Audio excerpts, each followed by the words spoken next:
On the far side, the Brazilian looking to...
Traoré will try and get his way round Pau Torres, which he's done. Traoré's cross, dangerous one, and it didn't quite fall for Sessegnon properly, and it bounced off him and Villa cleared. I think the chance was for Lukic, and he seemed to just completely miss his kick at the near post. Then Sessegnon arriving behind him, couldn't quite force it in either. Here's Kevin. Now we're never really for Fulham with 13 minutes to go. You do feel they're just on top. Can they find a goal and get themselves back in this? If they do, then you can see Villa going back into their shell and worrying and panicking slightly. But there's always, when you haven't had that first win, you can see they've got almost 6 across the back now.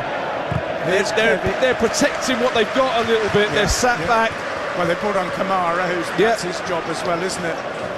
No, are they just going to invite pressure? It was good play from Traoré. He just misses his kicks, Lukic. Yeah, it does. Yeah, it was should score there.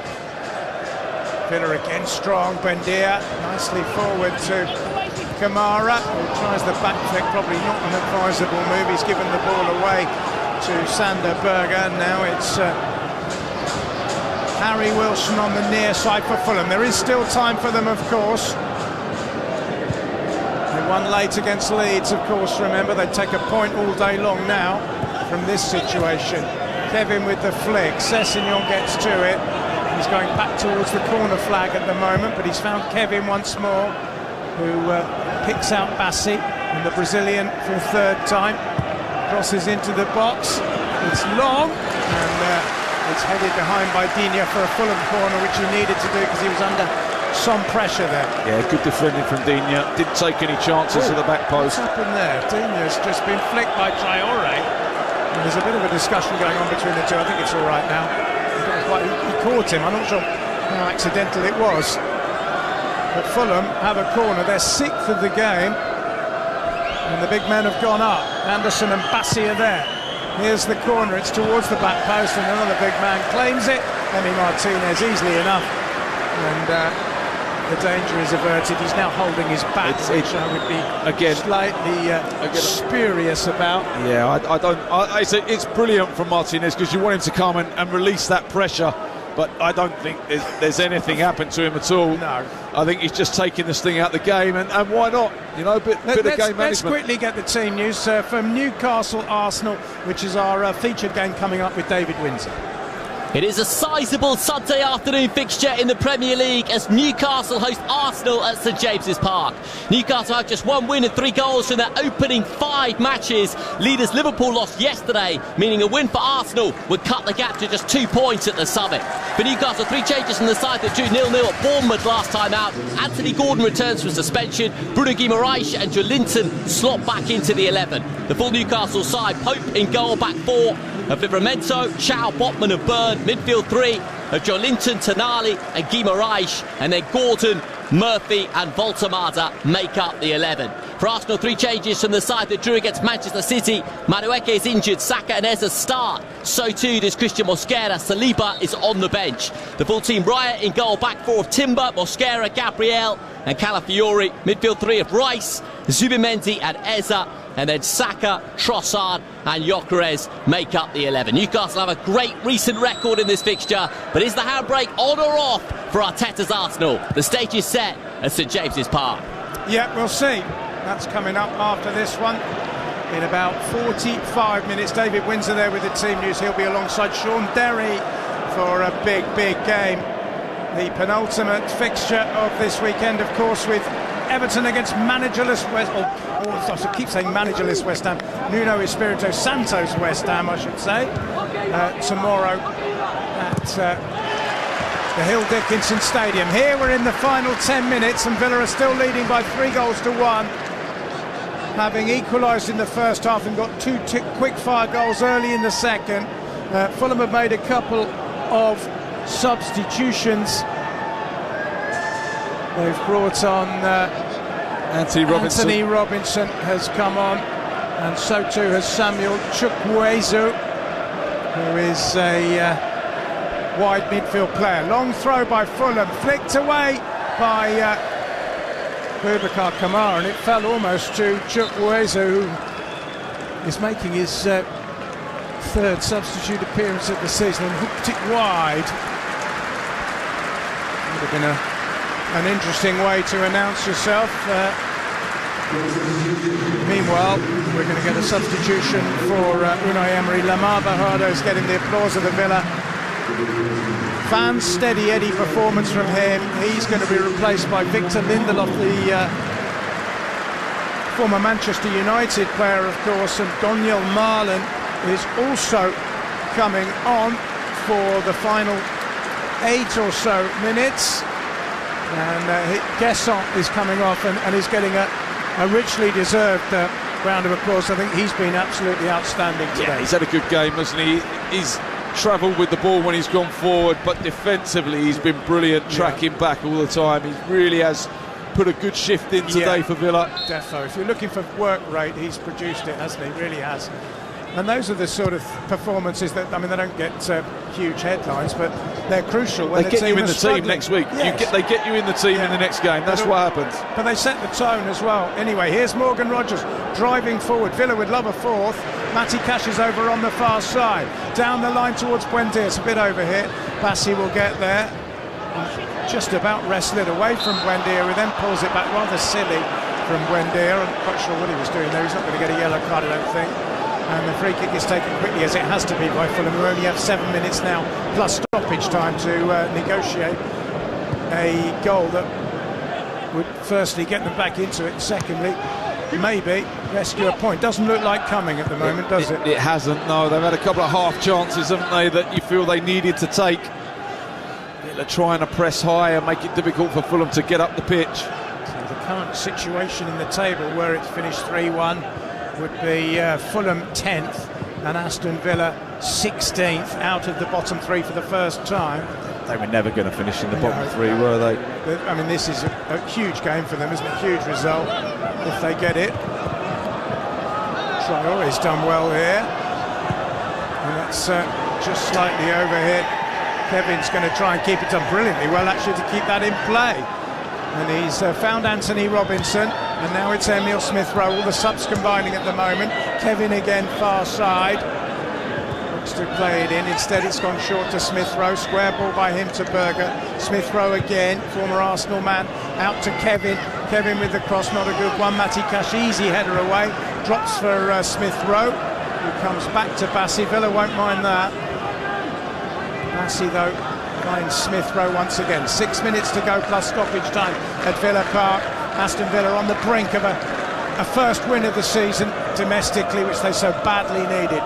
Here's Anderson though for Fulham. They won't have given up just yet. This is Berger. And now it's Bassi. Robinson is over on the far side, the American international. They're not getting anywhere, Fulham here. Lots of possession. And as soon as I say that, of course, they lose it. But then they give it back to Fulham. And it's Chukwueze, substitute, just twisting and turning in midfield. But again, Villa, good shape so far. Yeah, they've got a bank of 5 and a bank of 4 at the back now, making sure they don't concede, hopefully. This is Lukic, out to Castagna. Fulham goal here would make it interesting. Chukwueze sees his effort go the wrong way, but it's only half cleared by Villa, and Fulham are back on the ball and they've won a corner. Matty Cash in the way. Yeah, lots of pressure, but not able to get a shot or an attempt at goal. It's just got to go into the box, and a Fulham head has to get first contact here. Well, they have to score now, Fulham, really, don't they, from this corner? They've had plenty of corners today. This is the latest of them. It's swelled in dangerously, well defended by Kamara. Comes out again to Kevin. Kevin into the box, and that one just is allowed by Morgan Rogers to float over his head, aware that there was no one behind him. And Villa have a very, very welcome goal kick. Yeah, and they won't be rushing to take this. Semi Martinez. The goal kicks obviously don't come under that 8-second rule, so he'll be as slow as he can. Yeah, true. Well, he's the master of slowing things down, isn't he? He's the master of game management. Gamesmanship. Yeah. One remembers the World Cup final penalty shootout. So as expected, Emi Martinez, hands on hips, checks his studs just to make sure they're all right. It's rather like a cricketer who's trying to make sure there isn't an extra over before tea. Header back by Fulham, comes back to Bernd Leno.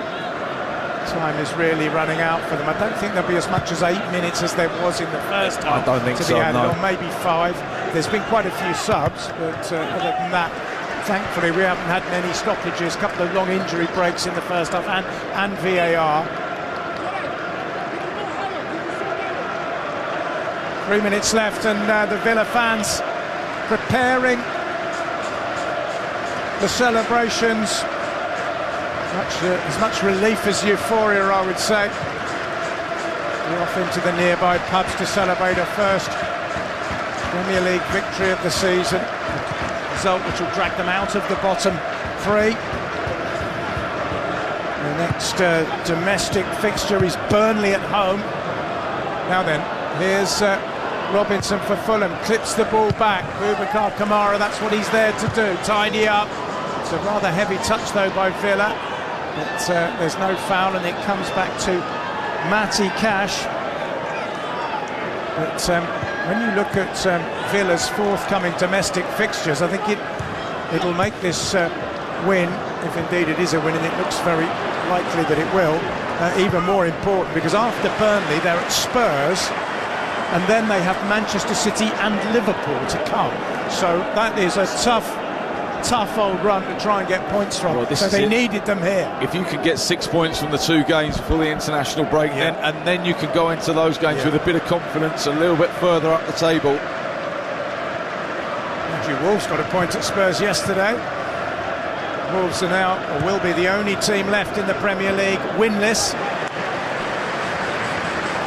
1.5 minutes remain, and then it's all eyes on 4th official Tom Bramall. He's looking comfortable. Villa are now just pushing the ball between themselves. That's all they have to do. This is Cash.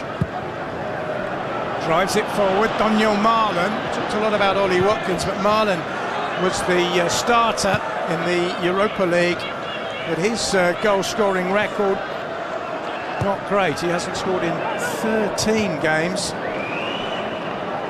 He's on for another substitute appearance. It's his 17th in 20 Premier League games, Marlon. Now then, here's Castagna for Fulham. Last minute, into the box it comes. It's not a very good ball. Kevin will rescue it on the far side though. Confronted by Matty Cash. Emil Smith-Rowe. This will be only Fulham's 2nd defeat of the season. Less controversial than their first at Stamford Bridge, true, but just as painful for the fans who, for half an hour in the first half, probably expected to be celebrating a rare win here, but the dismal run goes on. Here's Robinson finding Bassi, who turns away from Marlon. Robinson again far side. Crosses too high, drops for Chukwueze. They scream shoot, the away fans, he does, but he shoots wide. The quality of Fulham's crossing has not been good enough second half, has it? They've had plenty of, Castagna on one flank and Robinson more laterally on the left, but they've really created nothing. Kevin as well has had quite a lot of the ball on that far side. 6 minutes has been added on, which means that this broadcast will be extended. Fulham have had pressure, haven't they, in the last 5 minutes or so, but sideways, out wide. They haven't got anyone in the box, they haven't got a focal point without Munoz or Jimenez. And that's going to be, how long are they going to be out? That's going to be a big problem for Fulham. Emi Martinez clears. Blue skies above Aston Villa. Maybe the skies are clearing in more sense than one for them. Here's Chukwueze, who's been lively since he came on. He's done well to skip past his man there and get to the bar. He wants it on his left foot. He's been fouled by Bouba Kamara. That was an extraordinary left-footed piece of play, wasn't it? Because he's gone round the outside. Instead of crossing with his right, he's made 3 or 4 touches, all with his left foot. You can see he's predominantly left-footed, that's for sure. He wants to come back onto his left foot at every opportunity. He has won a free kick. There are 4.5 minutes left. I mean, it would possibly set the cat amongst the pigeons if Fulham were to score from this, but they simply must, otherwise the game is lost. Martinez marshalling events. He was replaced by Marco Bizzo for the European game. Bizzo's done nothing wrong at all, actually. I mean, he's been quite Martinez good in goal. he's on a different level, you isn't he? can't leave him out. So maybe one last test for Villa. Free kick is long and it's over the top of everyone, and they're almost given away by Joachim Andersen. 2 minutes of the 6 have elapsed, and Anthony Robinson has it for Fulham.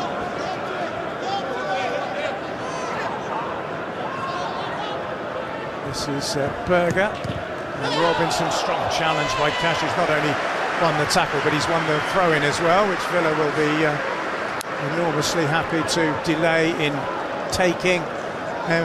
Unai Emery is clapping his hands together, knowing that it's a big burden off his shoulders. I don't think you'll be criticising players' work rate and desire today. They weren't lazy today, were they? No, absolutely not lazy. Absolutely. Well, I mean, maybe that's what they needed. Yeah, absolutely. I mean, maybe they need. I mean, you need to be told sometimes. Yeah, I think it was it Mings or I think it was Consa said he's right, and we need to sharpen up, and they have. Another really poor Fulham cross, but I think that one was deflected. Yeah, so it's going to be a corner. But 3 minutes left. Robinson winning the corner, but it'll probably be academic even if they score here. Martinez walks very slowly behind his goal, picks up the ball and then just hands it to a Villa player rather than throwing it towards the corner. Fair enough. We'd all do the same. Corner to Fulham. Again, it looks over here. It's a really poor delivery. Half dozen crosses they put in have all been over here, haven't they? Yeah. It's the one thing you can't have. Kevin this time was the culprit. Fulham fans streaming away towards the is it junction 16 of the M6, is it? No, 6. Junction 6, isn't it, the M6? Junction 6, that's what we Witten Railway find station. a way around the M42 and then up the M40 back to London. Yeah. You've obviously been there and done that. It's never a great journey when you've been beaten, though, is it? No. Although it's the usual journey for Fulham fans. 7 in a row here they've lost. Incredible, isn't it? Since 2014, and that's their only win in 22 visits. It's funny, isn't it, how some grounds it just never happens. 90 seconds remain. Here's Berger driving forward for Fulham, tries to find Traore, and it's with Chukwueze. Clever ball actually towards Smith Rowe, well defended by Pau Torres. I just think that if I don't know how bad the injury is to Mings, but I think we're going to see Torres starting. I think they're a much better pair. They look comfortable with each other. You saw there, they were both on the same wavelength. Get narrow, make that ball really difficult. to get through, and they defended it well. They've defended excellently since Torres has come on alongside Konsa. Torres, of course, has won the Europa League with Villarreal. He's a good, very experienced good player, Spanish international. And the manager has a complete love affair with that competition, doesn't he? He does. Emery. Goodness me, he was manager then. He's managed Sevilla to 3, I think, is it, or 4? A lot.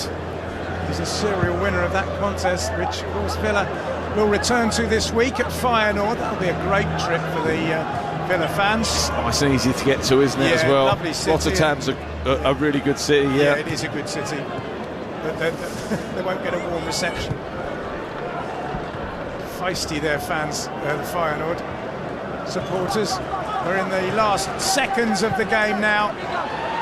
Matty Cash will get across to get the ball away from Kevin, put it out of harm's way. We've had 96 minutes. Matty Cash celebrates with the fans, the ref blows his whistle, and Aston Villa have got the win they so desperately craved after an awful start in which they conceded to Raul Jimenez on 3 minutes. But then the man they wanted to score got the goal, Ollie Watkins breaking his drought. And in the second half, a 2-goal blitz inside 5 minutes, or 2 minutes. Firstly McGinn, then substitute Buendia. Fulham had an effort, cleared off the line, but nothing else.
opinionated comment from the biggest...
As a fan, as a coach, you want to live in this atmosphere. They play every single ball with you. It's electric. There is so much support out there, and it's one team, one city. I think that makes it a different as well, and to play as an opposition as well is such a challenge and opportunity at the same time. So great atmosphere to play. And Mikel Arteta, they're talking about the challenge, the opportunity of today's fixture.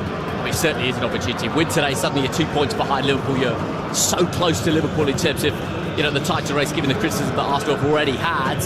I mean, just how vital is it that Arsenal win today? Well, the approach is obviously going to be magnified after yesterday's result at Selhurst Park. That doesn't detract the fact that Arsenal would always want to go to Newcastle United and feel that they can win the game, but I think it just heaps more pressure on the afternoon, on the evening, and as the game goes on. We know this Newcastle United team is a very, very aggressive group of 11 players, and it's not going to be easy for Mikel Arteta or any of his team this afternoon. They're going to have to be on top form. They're going to have that rotation in that front four like we spoke about a few minutes ago, and their big players have got to turn up this afternoon.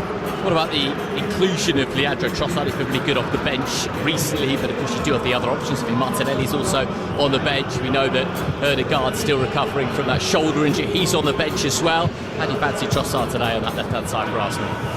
Well, it's a tough one for him because on the flip side, in a defensive situation, he's up against Livramento, who loves to join the attack. He's very, very quick and purposeful and full of quality himself. I like Livramento. I think it'd be tough for Trossard, but he has done really well, albeit off the bench. He's kind of been that little impact player, hasn't he? We've seen that of Martinelli in recent weeks, where they're all vying. There's 4 really good wide players, 5 really good wide players. Not all of them can start, David, and that's the key. If you don't start, you've got to make sure you come on the pitch and make an impact. And generally, Trossard's done that, but it's a different perspective when you start against, when you're starting in the Premier League. What about Newcastle? I mean, when you look at that defensive line of Newcastle, Sean, I mean, you've got Burn, Botman and Chow, who are really centre-backs. I mean, there had been some suggestion Newcastle could set up with the back 5 with kind of Gordon and Livramento as the wing-backs, but do you see Bird slotting in there at left-back? Yeah, I think so. I would be surprised if he went in the back 5. They've played the back 5 quite a few times actually this season. We've seen that once or twice before, especially watching the game away at Leeds a few weeks ago. They played the back 5, and I don't really feel that suits Newcastle. This particular group of players is definitely set up for a 4-3-3. I can't see any reason why you'd want to change that for today's opponent. So it is Newcastle United against Arsenal at St James's Park this afternoon. Should be a really good contest. There's both sides desperate for precious Premier League points. And you're listening to Premier League Live.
With Premier League points imperative to the teams there for Newcastle. 3 changes to the side that drew 0-0 at Bournemouth last time out. Anthony Gordon returns from suspension. Bruno Guimaraes and Joelinton also slot back into the 11. The Newcastle starting 11. They're Pope in goal. Back four, Byrne, Botman, Chow and Livramento. Joelinton, Tonali, Guimaraes in the midfield 3. Gordon and Murphy either side of Voltemada.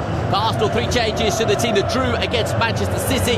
Madueke, of course, is injured. Sakanese starts, so too does Christian Mosquera. Saliba is on the bench. Raya in goal. Back four, Timber, Mosquera, Gabriel and Calafiori. Zubamendi and Rice. And then Eza, Trossard, Saka, who captains the side, and Victor Gyökeres leading the line. Sean Terry alongside me. Big one this in the northeast this afternoon. Oh, it's a brilliant game. Really looking forward to it. I've been looking forward to this game all weekend. We've had a fantastic Premier League weekend. Some brilliant results.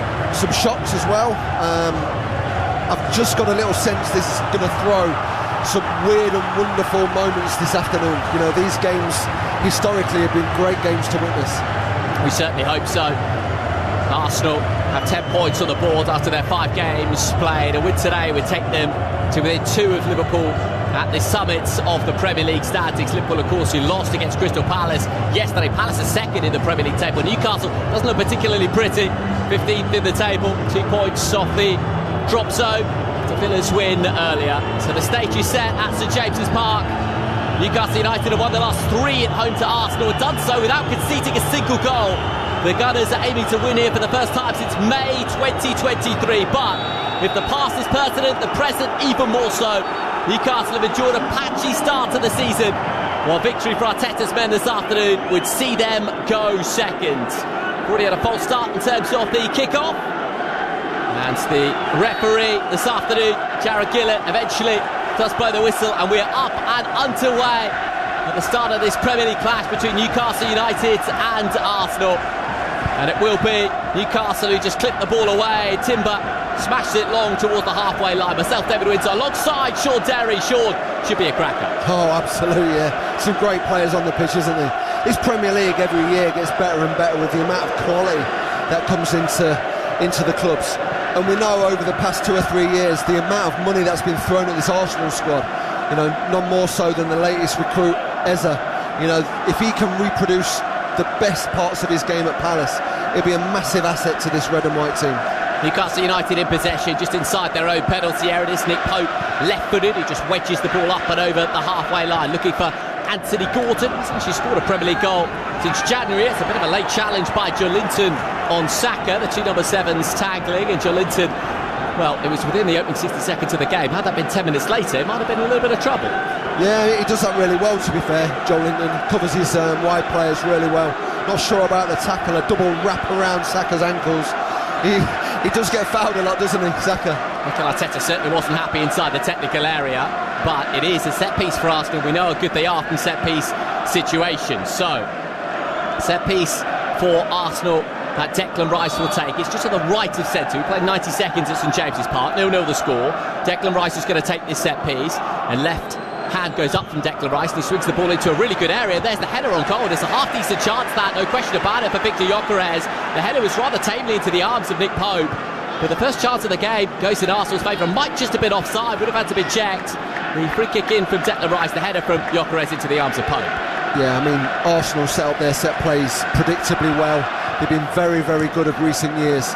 But Newcastle hold a real good high line there. That's important for Newcastle. Trossard has the ball for Arsenal midway inside the Newcastle half. The Gunners have started the better of the 2 teams. Gathered now by Declan Rice, who pitches the ball forward towards Trossard on that left-hand side. Couldn't quite find him, and it's gathered now by Bruno Guimaraes. Guimaraes, the captain, clips it back infield, and Newcastle have the ball once again. It is Sven Botman who left-footed tips the ball forward towards Nick Voltemada. Voltemada inside the centre circle. Now Sandro Tonali, who's played really well so far this season. The Italian sweeps the ball out to the right-hand side, and Livramento does gather. Back to Bruno Guimaraes. Guimaraes inside the Arsenal half, finds Sven Botman right on the halfway line.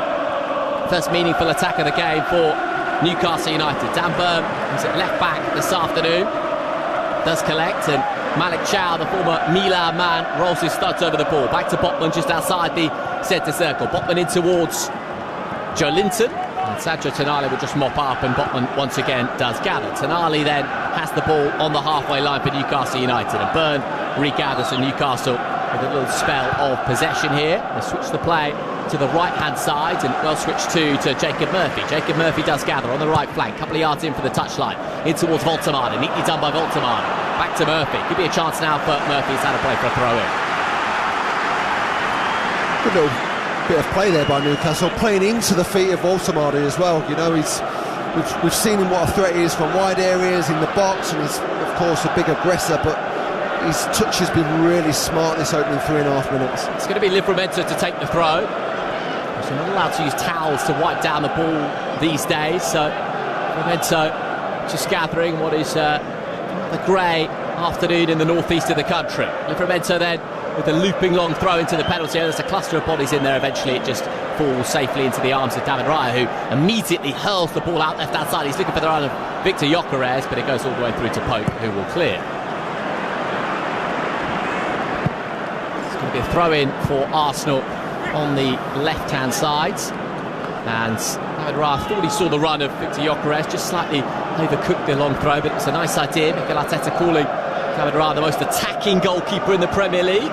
This will be an example of what he meant by that early doors at St James's Park. 4.5 minutes played, or just shy thereof. Newcastle 0, Arsenal 0. David Raya loops the ball up towards Trossard, and the second ball will be won now by Arsenal. Subimendi keeps it moving, and he goes right-hand side, and now it is Timber with the cross into the penalty area, forced as far as Eze with the strike, and it's a fabulous save by Nick Pope to tip the ball away for a corner kick.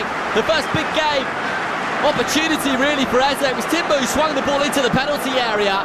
Eze's first touch was immaculate, and then on his left boot he just took a swing at it, and Pope, sprawling away to his left-hand side, made a big save. Corner kick Arsenal. That's an incredible save by Nick Pope, it really is. It's going straight into the bottom corner. Eze's caught it fantastically well. The touch was brilliant, the shot was even better, but the save is out the top drawer. It's a brilliant start for Nick Pope. Corner kick then for Arsenal on the right flank. Saka will take it left-footed on the right-hand side. It's a big chance for Arsenal. Great save from Pope. Corner kick then, which Saka will take. Left-footed. He's going to swing this one into a dangerous area. Saka's corner kick in, and Pope gets fingertips on it, not much more. Tonali was there to scramble it away, and Arsenal have started the game pretty positively. It is Arsenal, and Subimendi, he will mop up and go back to Raya deep inside his own half. David Raya launches the ball long. Calafiori was there. Calafiori will collect again, and here is the Italian once more to Eze, to Calafiori, now to Trossard. Arsenal zipping the ball around neatly. Timber does gather to Saka, back to Yuri and Timber. Timber gliding inside. Timber tries to feed it in towards Gyökeres, who on the slide tried to scratch his strike away, couldn't quite do so, but warning sides here for Newcastle, Sean. Well, absolutely. We mentioned about this front four for Arsenal. I mean, they've been the best players for Arsenal in this opening 5 or 6 minutes. The narrowness that they can play, the predictability of coming on the inside of the pitch, Trossard coming from left into centre, Saka joining in, getting really close to Eze, causing massive problems for Newcastle. Here is Saka once again on the right flank. Saka faces two, manages to wriggle free. It is Saka across the face of goal, but Pope is there. And we played less than 7 minutes in the game, but Arsenal are absolutely purring already. Oh, they are, absolutely. I mean, watching this Newcastle team a couple of weeks ago in the Champions League against Barcelona, their intentions was to go and press really aggressively, really early, and they've done really well in that particular night. They can't get anywhere near Arsenal today. Arsenal's ability on the ball has been brilliant. Nick Pope's kept 4 clean sheets already this season. One massive save from Eze to keep the scoreline blank so far. 77 clean sheets in 226 Premier League games. Here's Gyökeres, left-hand side for Arsenal. Flanked by Botman, no foul, says the referee. Newcastle will bring it away. Livramento does gather. Livramento to Guimaraes. The captain will just look to steady things a little bit here, I think, for Newcastle. It's been all Arsenal so far in the contest. Botman then collects at the back, and there's no pressure on the ball at present. Botman got walking pace for Newcastle United.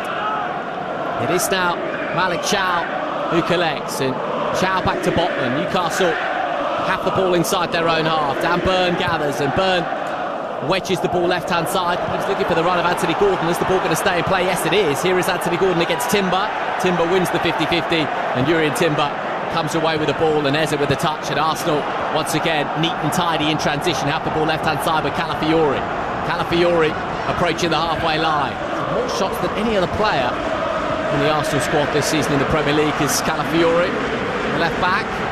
It is Declan Rice just outside the centre circle for Arteta's men. And Arsenal are comfortable in possession, as Timber is going to go all the way back here to Mosquera, who finds Raya, and Arsenal will bring the ball out from the back, cool as you like, on this right flank. And it is Mosquera in towards Martin Zubimendi. Zubimendi back in field to Gabriel. Patient from Arsenal. And Gabriel 10 yards outside his own penalty area towards Zubimendi. How impressed have you been by Zubimendi starting an Arsenal shirt? Oh, he's full of quality, isn't he? He gets on the ball, he's really confident and comfortable. Receiving skills are brilliant, absolutely. Sees the pitches, short and long game's been really good as well. Just seamlessly fitted into this team. Big signing, big money of course, but a really big signing. And I like the blend he's got alongside Declan Rice. You know, they really complement each other's games. Dan Burn lifts the ball up towards the halfway line. He was looking for Voltemada. Now Anthony Gordon was tussling for it, but everything's falling in Arsenal's favour at present. Might change here though, because Voltemada's got a bit of grass to move into. Here is Nick Voltemada. Voltemada's inside the area. Opts to go square for Gordon, who runs into traffic. Gordon still has the ball though for Newcastle United. And here's Dan Burn. Dan Burn with the ball into the area. Calafiori with the twist. Gathered now by Murphy just outside the box. It is Jacob Murphy. Jacob Murphy just outside the area, flings it into a half-decent area. Burn was there, and it's going to be a corner kick for Newcastle United. Well, that all came because Arsenal committed players. You know, they committed them when they didn't really have good possession of the ball, and suddenly there's space in between the two centre-halves. Anthony Gordon had a great opportunity there just to create a little bit of just calmness in his game. He was too rushed, and the whole thing became a little bit rushed, but it's ended in a corner, and a good opportunity for Newcastle to get something from this. Two of Newcastle United's 3 Premier League goals this season have come from set pieces. They have a corner kick here, 10.5 minutes played at St James's Park. It will be Sandro Tonali to lift the ball into a half-decent area. The header down was from Malik Chow, but gathered by Raya, who immediately bolted out looking for Eze. Didn't quite come for Eze, but you can see exactly what David Raya's trying to do. Once for Gyökeres and once for Eze. Trying to be really quick in the transition. Pope has the ball just outside his penalty area, lost it to no one in particular, and Arsenal now will gather. Arsenal have the ball at the back with Mosquera. Mosquera in the 11 today. Saliba shaking off an ankle injury, Mikel Arteta said. He's on the bench today though is Saliba. And it is now Newcastle United who win the ball straight back, and Anthony Gordon 35 yards from goal. Finds Joe Linton. Joe Linton keeps it moving right-hand side. Now Bruno Guimaraes. Guimaraes brings Livramento into play. Livramento's cross into the penalty area is deflected off Calafiori. Corner kick Newcastle, second in quick succession. This is where Newcastle have got to take a lot of confidence by what's happened in the last 2 minutes. Arsenal are always going to try and play out all the time, and the press has got to be absolutely spot on. And they've done it really well, Newcastle. But when they do win the ball back, it's just that final ball, that quality of that little intricate pass that's let them down. If they can tidy up, they can cause Arsenal some problems, especially in transition. Newcastle United only scored 3 Premier League goals so far this season. Sandro Tonali's corner kick from the right-hand side. It's a promising area. Anthony Gordon will just reprocess possession, the number 10. Anthony Gordon right-footed, sweeps it into a really good area, and Declan Rice sees the ball skip off his head and behind for another corner for Newcastle.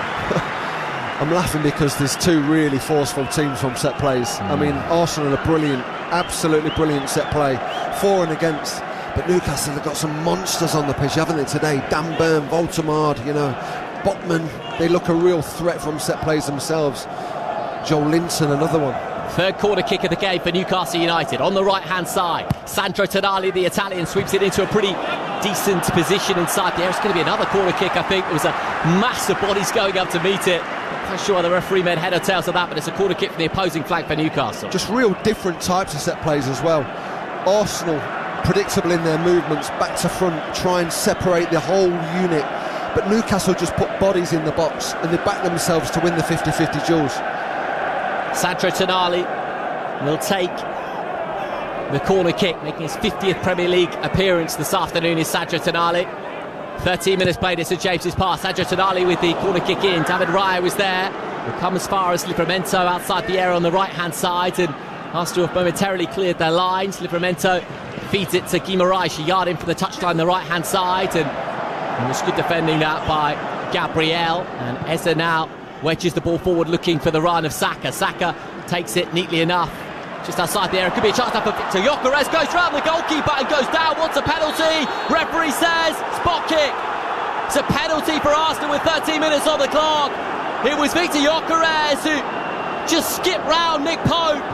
Pope made contact. Referee in absolutely no doubt. Wonderful opportunity for Arsenal from 12 yards out. Well, Jared Gillett, the referee, had a real long look at this situation, and I wasn't sure he was going to give it, but he's took a longer look and he's given it, and it's a real sloppy passage of play there by Newcastle. Got themselves in some real mess defensively, and Gyökeres just capitalised, nicked the ball and went past Nick Pope, and Pope's sloppy. They're having a look at the VAR, but I think this is going to be given. Well, Saka gathered the ball just outside the area, and then it's so sloppy at the back, isn't it, from Murphy? And that allowed Gyökeres to steam in, go round Pope. There's contact with the right leg of Nick Pope and the right leg of Victor Gyökeres, and I don't think this decision's going to be overturned. No, I think he's absolutely right there to give the penalty. Just take his time, make the decision. Sloppy defending by Newcastle United, in particular Murphy. It was a real poor executed back pass, wasn't it? You know, Saka's done well to keep it alive. Oh, they're looking at it. Well, they can have a look. They're here. looking at it. Well, we know what this means. The minute the referee comes across to the monitor, Sean, I mean, it's pretty much a done deal. But certainly it looked to me on first glance, I'm not sure how you saw it, that there was contact between the leg of Pope and the leg of Victor Gyökeres. Maybe Pope got a touch? Well, I always look at the response of the offending player first, and Nick Pope looked resigned to the penalty. And we're just seeing the replay once again. Maybe he has nicked a little touch. The only thing you could think is that the right leg of Nick Pope certainly makes contact with Gyökeres. I think there's no doubt there. Did it get a touch on the ball first to move the trajectory of it? Well, I think I read a statistic recently that 99% of the time when the official comes across to look at the monitor, he changes his mind. So I think you know which direction this is going to go in. I don't think Nick Pope's touched the ball. I think what he's saying, Jared Gillett or the VAR, is did Gyökeres go to ground without the touch of Pope's knee? His right knee definitely comes out. It looks a penalty, but when you slow this action down, has it altered the movement of Gyökeres? Well, it's a really tricky one, even when you look at a replay 15 or 20 times. So it is up to the referee, Jared Gillett, who his initial call, and he was only 5 yards away from it, was penalty, but obviously he's been told that that might not be the correct decision. Listen, if he's confident in the decision that he's made, I'd like him to go to the monitor and turn around and go, no, I'm happy with that decision, it's a penalty. And this is where there is that grey area with the VAR. There's no question of offside because Murphy's touch, took it through to Gyökeres. I mean, who's the man in the middle here? Is the referee. What's the decision going to be? Jared Gillett has had a long, hard look at the monitor, and the final decision is... After review, the Newcastle goalkeeper plays the ball and there is no foul. So he's saying there was a touch from Nick Pope. Newcastle United goalkeeper played the ball. That's the decision. Mikel Arteta's got a wry smile on the touchline as he crosses his arms. Arsenal thought they had a penalty, not so. Remains Newcastle 0, Arsenal 0. I'm amazed at that. I don't actually think... Contact, the goalkeeper gets a toe on the ball before the contact. That's right. I'm not too sure that's right. I don't see the goalkeeper making any sort of contact with the ball. Well, I'm with you, Sean, in terms of the reaction of the player. Nick Pope, there was no protestation immediately after the contact had been made, but no penalty. Game continues. Newcastle have the ball left-hand side with Dan Burn. A contentious moment already at St James's Park. Voltemada with a touch inside, looking for Joel Linton. Saka biting in, and that's just added another little layer to proceedings here as Victor Gyökeres has the ball right-hand side. And Gyökeres is getting the boos from those inside St James's Park. I mean, I don't think, in fairness to Gyökeres, there's any suggestion that he's dived, because there was contact between the two players, and the final judgment is that Nick Pope got a toe on the ball before making contact with Gyökeres. Well, you're absolutely right in terms of the temperature of St James's Park. It's risen another 10%. We're just looking at the goalkeeper, Nick Pope, there. He's breathed a massive breath of relief there. I'm sure he was getting ready to be taking his position in the net for this penalty, but listen, these decisions are huge in the Premier League now. I'm really surprised at that decision, I must admit. Burn has the ball for Newcastle. It comes off Saka, and it will be a throw-in for Newcastle United. Also raises into question the authority of the referee. I mean, he's the one that knows the pattern, the flow of the game. He's the one who's seen it first time, and he had to look at it for a good couple of minutes on the monitor, but that is the decision. And Voltemada now is trying to spin Mosquera, and Voltemada will just about get there on the edge of the area, and Mosquera manages to get a toe in, does really well in actual fact, but Joe Linton will pick up the pieces for Newcastle United. Chance now for Guimaraes.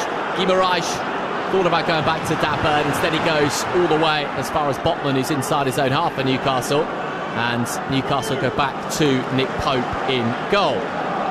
Nick Pope is outside his penalty area, finds Botman once again, and Botman slides the ball forward towards Anthony Gordon, turned round the corner by Joe Linton, and Anthony Gordon was there, but Rice with the touch, a little bit loose from Declan Rice, and Voltemada tried to pick up the pieces.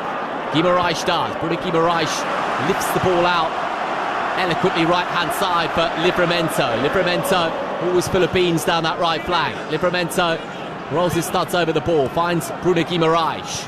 Guimaraes right-hand side to Murphy. Don't see too much of Murphy in the game. Jacob Murphy in towards Joe Linton, who tried to turn it round the corner. Ezra is back there, and eventually, did that strike the arm of the Arsenal player? Referee says no. Gabriel rather sheepishly moves away from the situation. Corner kick Newcastle.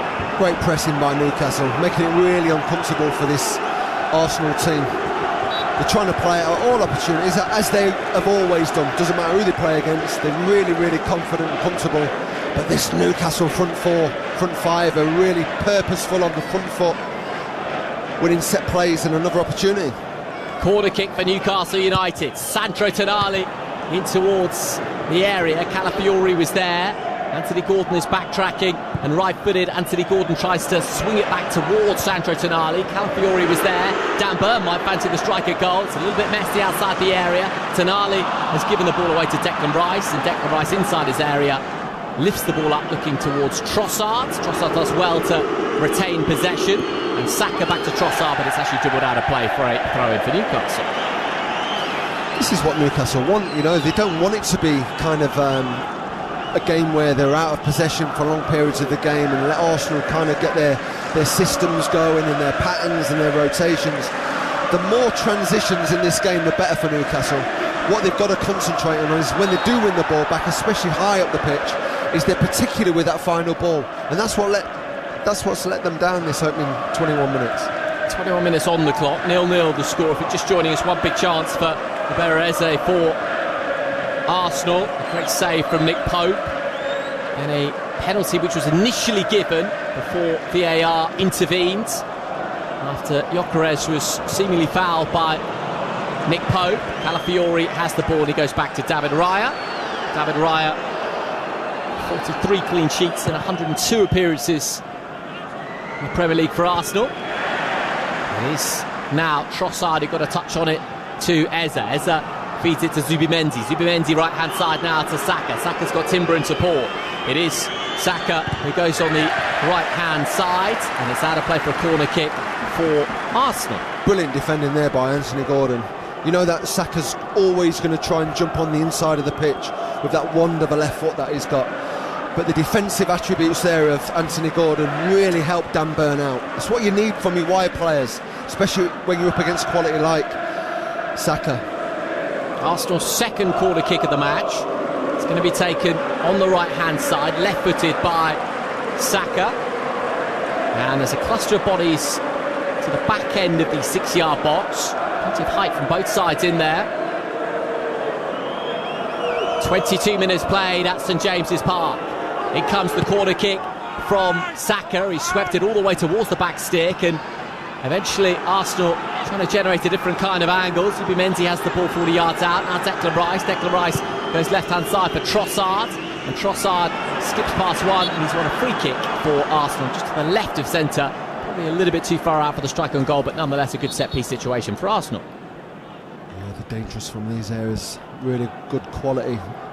The way that they set up the line as well. Very difficult to mark if you're a defending team.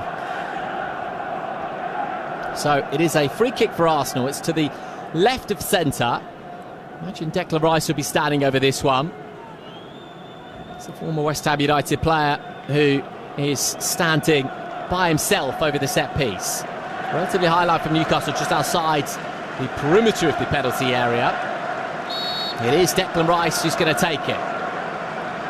So Declan Rice gives the signal, and Declan Rice sweeps the ball in towards the back post, across the face of goal from Gyökeres, and eventually behind for a goal kick. Calafiori was there. No surprise again with the way that Arsenal set up the set play. 4 bodies at the back of the line and drop central, and they always seem to get that first contact, Arsenal. And it's not the threat of the first contact that normally disappoints you, the defensive team. It's normally that second moment where it goes central into the pitch, and that's where Newcastle have got to be really smart this evening. The ball came quickly at Calafiori, and he directs his header wide off the upright. Nick Voltemada and Gabriel tussling for it. Some battle that. Voltemada is going to pick up the pieces now on the left-hand side, just outside the area. Nick Voltemada's inside the area now, flanked by 3 red shirts. Still Voltemada, and the former Stuttgart man goes down, and Arsenal will feed it towards the halfway line, but can only find initially Botman, and chance now for Timber on the right-hand side. Feeds it to Gyökeres, and Gyökeres infield towards Saka, and Saka gathers, and Saka feeds it to Declan Rice on the left-hand side. Trossard's also an option. It's Declan Rice in towards Trossard. It's Trossard off the woodwork. Fabulous strike of the ball from Leandro Trossard. Pope was beaten all ends up, and Newcastle United now will come away with the ball. It's the closest really that either side have come to scoring. Anthony Gordon now on the left flank for Newcastle. It's end-to-end stuff at St James's Park. It's Anthony Gordon on his right foot. That's very comfortable for Raya. But Trossard, who's come off the bench to score a couple of goals in the last week or so. 25 minutes on the clock. It remains Newcastle 0, Arsenal 0. Oh, it's just a perfect break, isn't it, by Arsenal? Saka does exceptionally well. Moves central inside the pitch, and the quality of the ball is absolutely perfect. Gives Trossard the best opportunity. He should really score. I think if he was to be in that situation again, he'd back himself to put his team ahead. I was going to say, Sean, the 2 big chances, Eze and Trossard. Yes, the first one's a great save from Pope, and yes, he's a bit unlucky, maybe Trossard with the second, but really, both have got to score. Absolutely. I mean, I'm looking at the finish again, and Trossard's kind of got the whole of the opposite side of the goal to go to, but he's gone down the near post for Nick Pope, and looking at Mikel Arteta's reaction, he knows his players should score and put them 1-0 ahead. It's a couple of big chances in the game for Arsenal, and Newcastle really yet to threaten in a meaningful way. A couple of Newcastle players short. Murphy really hasn't been too involved. Voltemada's been difficult, of course, against the 2 big Arsenal centre-backs. Eze has the ball now for Arsenal, and Declan Rice touches it on Trossard too. Newcastle scoop it away towards Voltemada, but Gabriel was there, and Leandro Trossard and Livramento will tussle for it, and that one's going to go out of play for a goal kick for Newcastle. You mentioned one of the players there for Newcastle, Jacob Murphy. I know Newcastle are going to miss Alexander Isak, of course they are, but that one particular player is going to miss him more than most, because he knows that when he sees that opportunity of putting the ball in the box, he knows that Isak's going to be either running across the near, double runs. It's really easy for Jacob Murphy. He looks like he's missing him massively. As they do have the option of Elanga on the bench as well. Anthony Elanga, 6 goals and 12 assists across all competitions for Nottingham Forest last season. Arsenal and Eze with the touch, and Saka now gathers inside the area. Bukayo Saka, and Saka flanked by 1 or 2. Timber keeps it alive. Could be a chance now for Eze on his left foot. And enough black and white shirts were back there, including Sven Botman. It's had a play for throw-in for Arsenal. Just a little half chance there for Eza, centralised, just inside the box where he wants to be. Got to say there's been some real good last-ditch defending.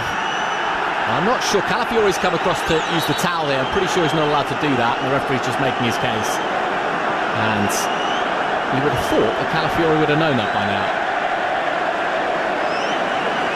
He's acting like he's the innocent party, Calafiori, and he can't use the towel, he can use his shirt. So Ricardo Calafiori with a smile on his face and a shake of the head. He's using his shirt to wipe away some moisture on the ball, and it's going to be Calafiori here with the long throw for Arsenal into the penalty area. Voltamano is there, it's a little bit scrappy, falls now to Eza with the strike, and Pope with the save once again, beaten away to his right hand side from Nick Pope, but the chances continue to come for Arsenal. This one was a little bit more comfortable for Pope. Nice height for the goalkeeper. Calafiori's long throw into the penalty area, not properly cleared by Newcastle. The right boot of Eza made clean contact with it, and a decent save by Nick Pope. Oh, it's a brilliant connection, you're absolutely right. Eza just on the edge of the box, right-footed. He's gone quite close to Pope, but there's enough bodies in front of him to make sure that it's a difficult save, and it's a wonderful save as well by Nick Pope. The amount of long throws we've seen in the Premier League this season. Yeah, it's a real weapon, and Calafiori's going to take another one on the left-hand side here. Joelinton having a little chat with the referee. First time he's saying that this afternoon. It's going to be a long throw then from Calafiori. Calafiori loops the ball up into the penalty area, only partially cleared by Newcastle United. Eza keeps it alive, one or two shouts inside the box, but Arsenal will just repurpose the ball on the left-hand side with Declan Rice. Declan Rice on his right foot just scoops the ball up towards Timber. Timber's first touch is immaculate. Timber has the ball on the right flank. Timber with the cross in, and it took Nick off Tonali behind for a corner kick for Arsenal. Well, I know the score's 0-0, but we've seen a brilliant opening half an hour in this Premier League game this evening. Loads of goal-mouth action. Fantastic saves by Nick Pope. A penalty that I thought should have been given. Certainly been Arsenal's half an hour, but without anything to show for it in terms of the currency of a goal. Saka will take this corner kick. And just the law of averages, the more corner kicks Arsenal have, the more likely they are to find the back of the net. So Saka to take this corner on the right hand side, left footed. Saka, the Arsenal captain, will sweep in this corner, left footed on the right flank. Half an hour on the clock. Saka's corner kick in towards the back post is kept alive by Trossard into a dangerous area. Trossard once again on his right foot, deflection on it, but Pope comes and gathers at the second attempt. And half an hour played at St James's Park as Anthony Gordon scampered down the left-hand side. David Raya's starting position was good, and he scoops it up into the 5 p.m. sky in the northeast of the country. He's had a play for a throw for Newcastle, but I imagine that Eddie Howe will be pretty concerned at how this opening half an hour's played out. Yeah, in a few ways, really. I mean, his team's not really implemented their own style on Arsenal. They've not got a lot of opportunities to be in and around the box, but what would concern me for Eddie Howe would be these set plays. The amount that they're giving away, as close to the box as what we've seen. They probably had 3 or 4 wide free kicks, 4 or 5 corners, but the corners, I'm just looking at the corners back again, and they're always getting an extra man there, and that's what I find difficult from a defensive perspective. Gyökeres round the corner for Saka. Saka running at the heart of the Newcastle backline. Saka's inside the area, angles a cute Pope, beats it away. Another corner kick Arsenal. Knocking at the door. They are. They're a real threat. Saka in particular. I mean, what a wonderful player, as we know, but that's where Dan Burn doesn't want to be going, does he? Doesn't want to be 50, 60 yard runs back defending his own box. Well, it's another corner kick for Arsenal on the right flank. Another one for Saka to wheel into the area. The previous 2 or 3 have gone towards the back post. Last 10 minutes, 70% possession in favour of the away team. Well, Trossard's had the first connection now of the last 3 corners. Yep. So if they don't realise that now, you know, there needs to be something addressed from Newcastle. It's going man for man. There's an overload at the back post. Trossard's the main man. So it is Saka once again who will take this corner kick for the right hand side. Saka left footed with the corner. Sweeps it once again towards the back post. This time it's beyond everyone, and Sandro Tonali's going to let it run out of play for a goal kick. Brilliant by Tonali. Recognised it, switched his position right at the very end. Good by Tonali. Sometimes, from a player's perspective, you've got to smell the danger. You know, you look at your coaches on the sideline. Everybody's got a set play coach now, but at some point you've got to make the decision as a player. It's been really impressive, Sandro Tonali, this season. And 32 minutes played if you are just joining us. Newcastle United 0, Arsenal 0. Arsenal have had all the chances. Nick Pope with a couple of good saves. Trossard has struck the woodwork as well. Now Pope with a goal kick towards Burn. Burn wins the header beyond Anthony Gordon though. Anthony Gordon I think wanted a free kick. He's not going to get it. And it is Newcastle who have the ball once again with Dan Burn. Dan Burn helps it up towards Nick Voltemada. Voltemada, well, Mosquera slices the ball away for a corner kick for Newcastle, and that is an absolute gift. Yeah, it was a real poor defending there by Mosquera. I mean, we've not seen too many threats down the side of these Arsenal centre-halves, just hopeful balls really. Just that was a hopeful ball by Dan Burn. Easy situation to take care of, and if they concede by this, you know, Mikel Arteta will be pulling his hair out. 33 minutes played. Newcastle 0, Arsenal 0. It is a corner kick for Newcastle United. Sandro Tonali will take it. Takes it short to generate a different kind of angle. Sandro Tonali right-footed into the heart of the penalty area. And there is Nick Voltemada to knock Newcastle in front. Arsenal have had all the chances, but Newcastle have the goal. It's Nick Voltemada with his second Premier League goal in black and white. It's Newcastle 1, Arsenal 0. And we've seen loads of set plays in this only 34 minutes, but that was the best yet. Creative, short corner by Tonali, and a wonderful ball into the box. David Raya didn't know whether to come or stay on his line, decided to stay on his line. Straight away, you knew as soon as it went to the big man, it's going to be 1-0. As poor as Newcastle have been in this opening 34 minutes, you've got to say that was a well-worked set play. Well, the Arsenal players are around the referee. They're suggesting there was a push inside the penalty area. It was a corner kick from Sandro Tonali. He took it short to Gordon on the left-hand side. It's a lovely ball in from Sandro Tonali. Voltemada's clearly onside, rises cleanly. His header is true.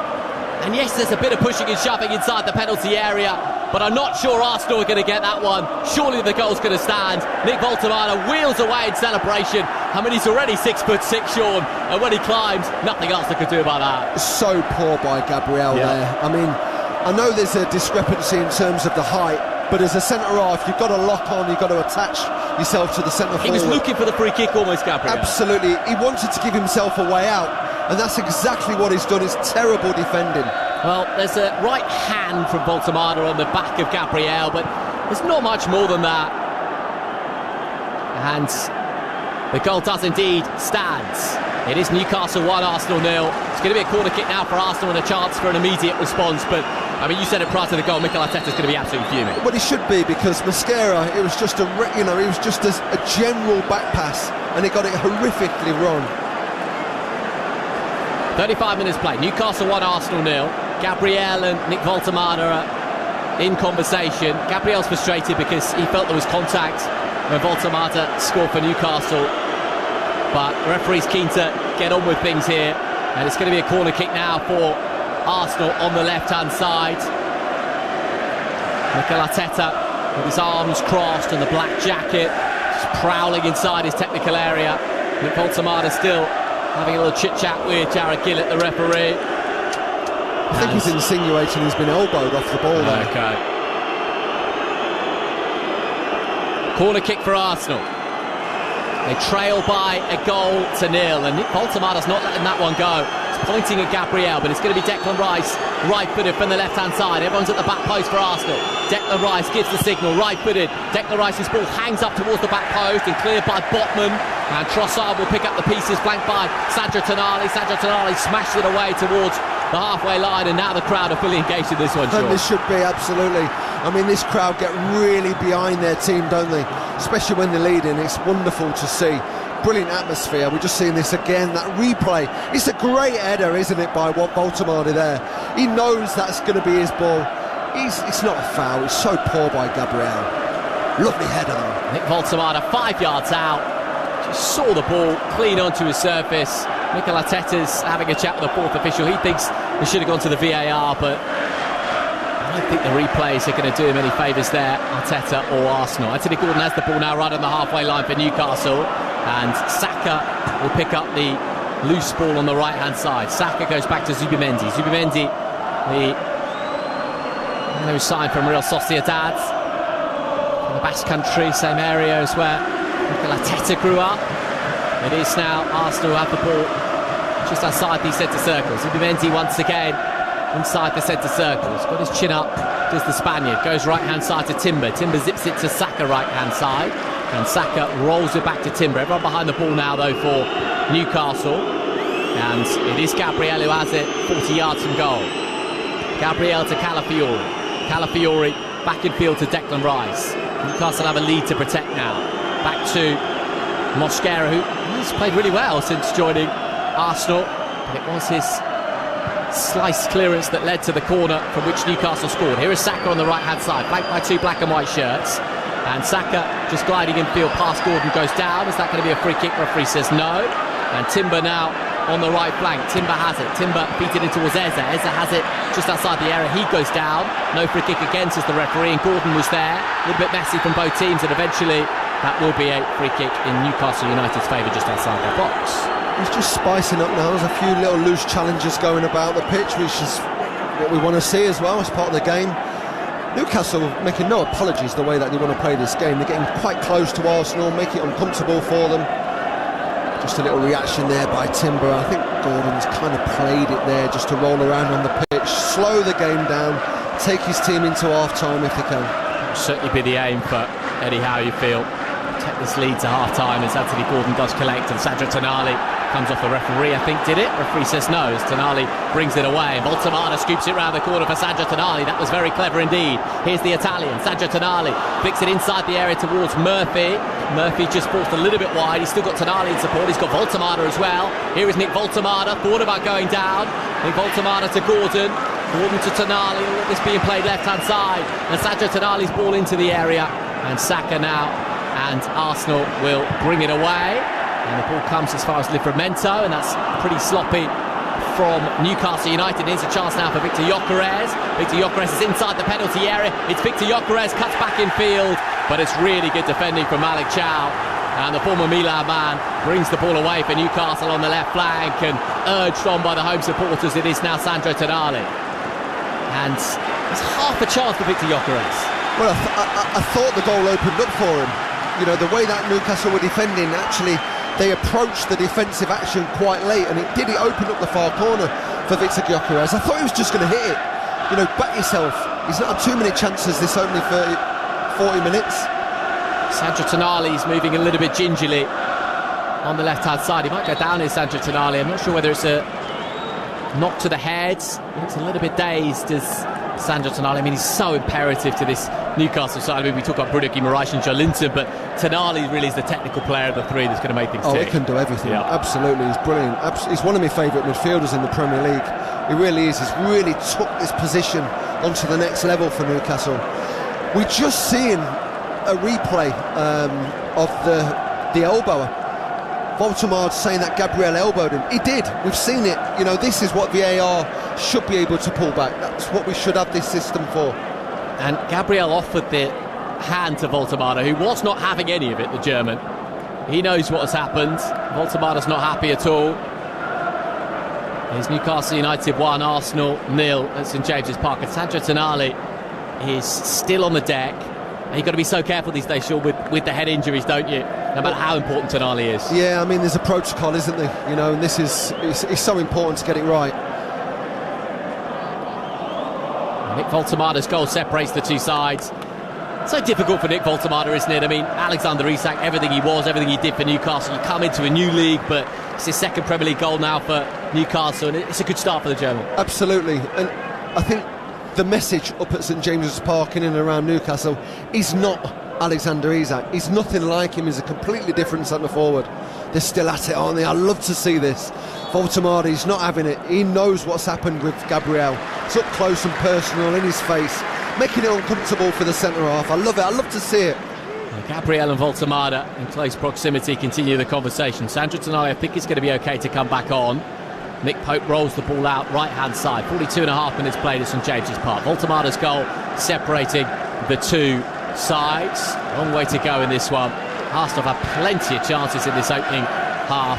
Dan Burn has the ball now for Newcastle. It is eventually scooped up towards Voltemada on the halfway line. And it's out of play for a throw-in, and Sandro Tonali's back on the field of play. Still not moving possibly as freely as he would like, but obviously no serious concern of concussion for Tonali. And he is back on the pitch. Dan Burn then in the left-back slot. This early evening in the northeast with the throw. Gathered now by Burn once again. Dan Burn is rather short of options and eventually just pings it into a loose area, and David Raya will gather at the back for Arsenal. Declan Rice collects now. Declan Rice has the ball for Arsenal, deep inside his own half. And since that Newcastle United goal, a little bit of the sting potentially has been taken out of Arsenal, who played some good stuff in the opening half an hour. Declan Rice has it once again. He tries to feed it in towards Saka. Saka has robbed the possession, but does win a free kick, does Bukayo Saka. He's down in a heap inside his own half. Free kick Arsenal. There's an accusation, isn't there, that, you know, Arsenal don't create too many chances in open play. You can't really say that's been the case tonight. You know, they've created 2 or 3 really good openings. You know, the Eze chance, the brilliant chance by Leandro Trossard. He should be scoring that. And there's a acceptance that they rely too much on set plays. Well, that's not really been the case for tonight. They played okay, Arsenal. Trossard has the ball. And he finds Zubimendi. Zubimendi with a searching ball for Timber. Timber with a header inside towards Saka. Saka does gather. Comes off the arm of Saka. It will be a free kick for Newcastle United. Yeah, sure, as you're saying, I mean, 2 big chances for Arsenal, but lots of little half opportunities as well. A couple of decent saves from Nick Pope, from Eze and Gyökeres and Saka. So, as you say, plenty of opportunities for Arsenal in this opening 45 minutes. Yeah, absolutely. And I think that's what, you know, the manager will be saying to his team at half-time. You know, I know we're losing 1-0, but we have actually been the better team. And they have Arsenal. They've definitely been the better team. But this is a tough nut to crack.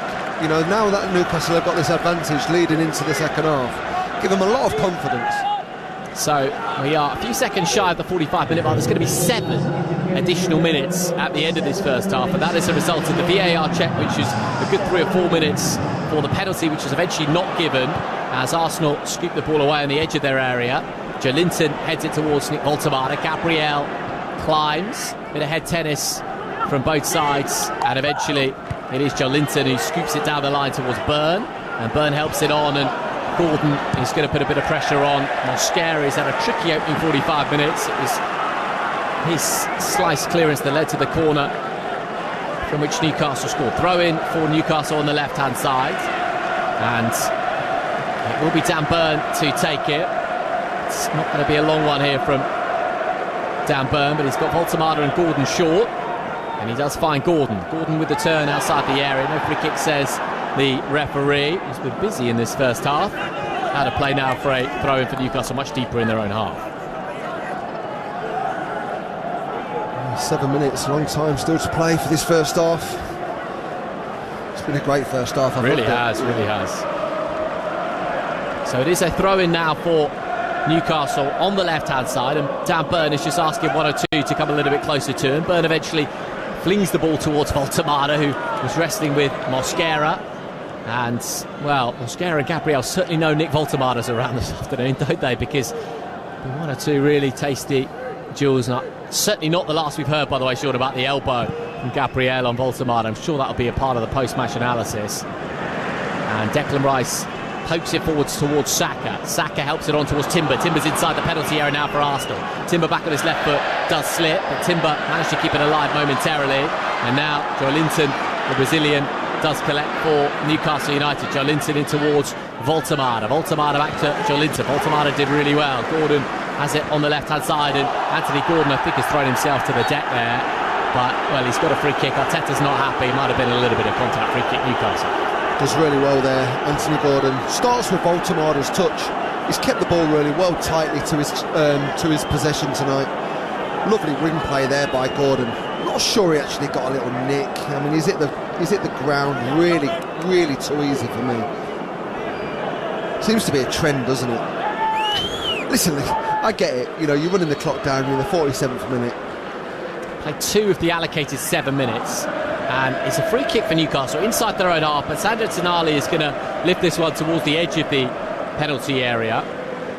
It is Sandro Tonali who scoops it towards the edge of the Arsenal box, and Livramento and Gyökeres now are tussling. Gyökeres keeps it alive to Saka. Saka's got a bit of grass to move into. It is Saka on the right-hand side now for Arsenal, and Saka slides inside too. No free kick. Saka wanted a set piece. He's not going to get it. Here's Sandro Tonali, and Saka's launched a few words at the referee.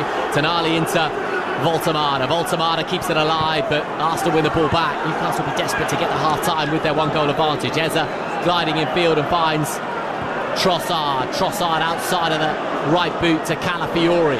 Calafiori approaching the edge of the area. Gyökeres was there, back to Pope, and Pope just punts it out of play for a throw for Arsenal left-hand side.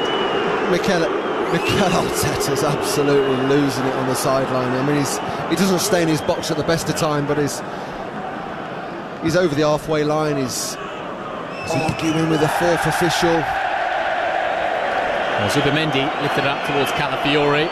Not sure what Calafiori was trying, but he smashes it into Rosette. I mean, of all the criticism of Arsenal this season, you alluded to it there, Sean. I mean, people would say maybe the starting 11 sometimes is a bit defensive. Hasn't been the case today with the attacking plays he's got out there. In terms of chances in open play, hasn't been the case today. They created loads, but ultimately they find themselves 1 goal down. I mean, in terms of the balance of play, Arteta won't have too many complaints, really, I wouldn't have thought. I don't think so, but sometimes you've just got to approach a game and go, by hook or by crook, it doesn't matter how we play, we've just got to beat these teams in front of us, especially when you bear into consideration what happened yesterday. Pope smashes it long. Burn wins the header towards Voltemada. Zubimendi was there, and it's going to break loose now and forward towards Gyökeres, who glances at the referee, but Pope will collect, and Livramento will bring it away now for Newcastle United. With 49.5 minutes, it is Newcastle who have the ball on the right-hand side, but it's out of play for a throw for Arsenal, and Arsenal will take the throw with Calafiori. Calafiori on the left-hand side for Mikel Arteta's men. Goes back in field towards Gabriel. Gabriel now to Declan Rice. Declan Rice to Gabriel, and Gabriel lifts it in field towards Trossard, who's got a bit of licence to roam. Zubimendi will keep the ball in play on the right flank, and Zubimendi feeds it into Declan Rice. All this being played inside the Arsenal half. Now Declan Rice was looking for something a little bit different, but Newcastle win it back, and Gordon has the ball, and he finds Sandro Tonali left flank. Sandro Tonali, the number 8 for Newcastle, keeps it in play on that left-hand side. Tonali retains possession really well. Dan Burn collects, and Dan Burn goes all the way back to Nick Pope, and Nick Pope, one massive save from Eza, a couple of really good saves as well, as Botman does gather now, and feeds it to Dan Burn. Dan Burn left-footed, pokes the ball towards Voltemada, and Mosquera was there with the header, and Calafiori collects. Calafiori back to his goalkeeper Raya. Played 5 of the allocated 7 minutes, or a bit more than that in fact. And Arsenal have the ball again through Declan Rice, right on the halfway line. Declan Rice, and now Eza for Arsenal. And here's Zubimendi, who was just looking at the movement of Trossard in front of him. 60 seconds left to play. Eza collects on halfway, goes back in field towards Gabriel. Gabriel left-footed inside the centre circle for those in red and white. Now is Declan Rice. Declan Rice once again looking for the movement in front of him. Declan Rice zips it through towards Eza, neatly done for Trossard. Now Gyökeres, there's clever geometry from Arsenal, and Gyökeres has the ball. Gyökeres once again comes as far as Saka inside the area. Bukayo Saka is met by the immovable object of Dan Burn, and Burn floats it down the line, and we're trading in seconds now at the end of the first half. Yeah, good defending there by Dan Burn. It's a big threat, isn't he, especially inside the box, but stood up to the challenge really well tonight, Dan Burn. Collected now by Timber. Final action of the first half is Declan Rice on his right foot. Goes infield towards Gabriel, and now it's lifted into the penalty area. Burn, though, wins the header. Voltemada is there, and Nick Voltemada with a touch, and Sandro Tonali as well. And now Joelinton to Anthony Gordon.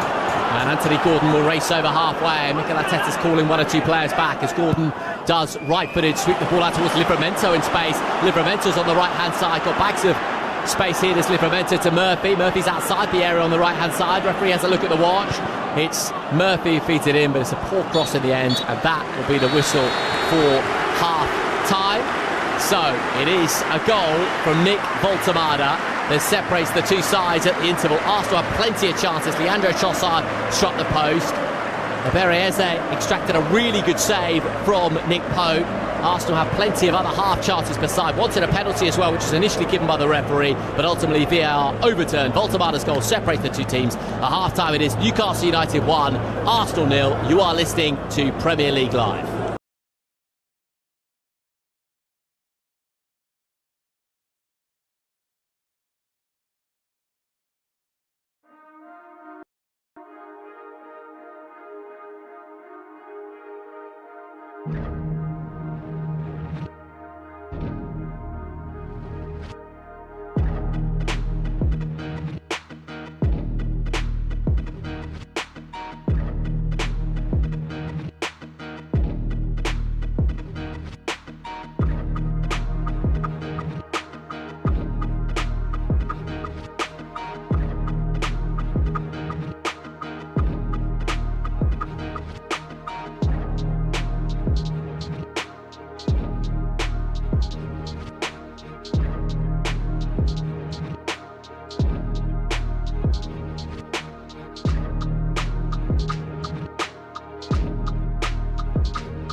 The Trossard post, another great opportunity.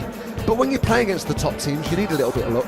Absolutely, you needed that. And Eddie Howe will be taking the luck all day long. This is a real horrible team to play against when you're 1-0 down. Spoke here during the game about Nick Voltemada and how impressed we were with him, not just in terms of the header and the goal he scored, but also in just the manner in which he's managed to bring others into play. And as we said, I mean, the likes of Gabriel, I mean, one of the best centre-backs in the league, isn't he? So, but Voltemada's more than held his own. Well, he has. I mean, we of course, his physical profile suggests he's going to be brilliant in the air. He scored 2 goals with his head in the Premier League. Fantastic. But his hold-up play and his movement has been excellent.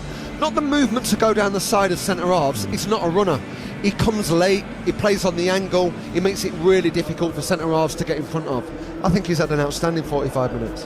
And what about the flags for Newcastle as well? I mean, Anthony Gordon's certainly been a willing runner. I haven't seen too much of Murphy, but they do have the option of Elanga off the bench.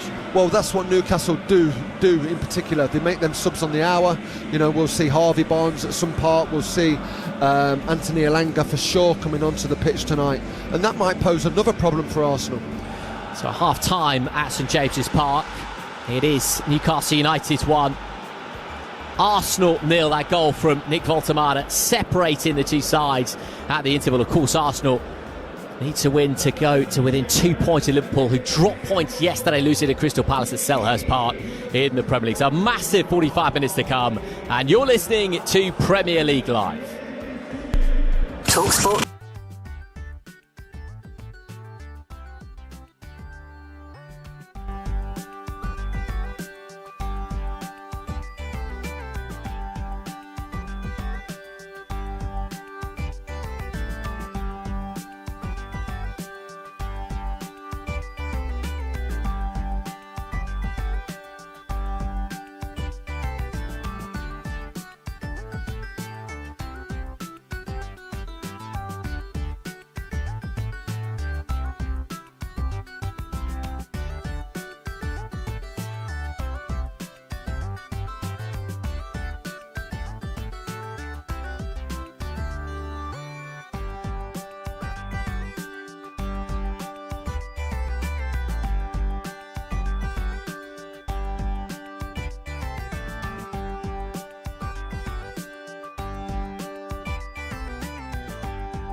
threat in both boxes.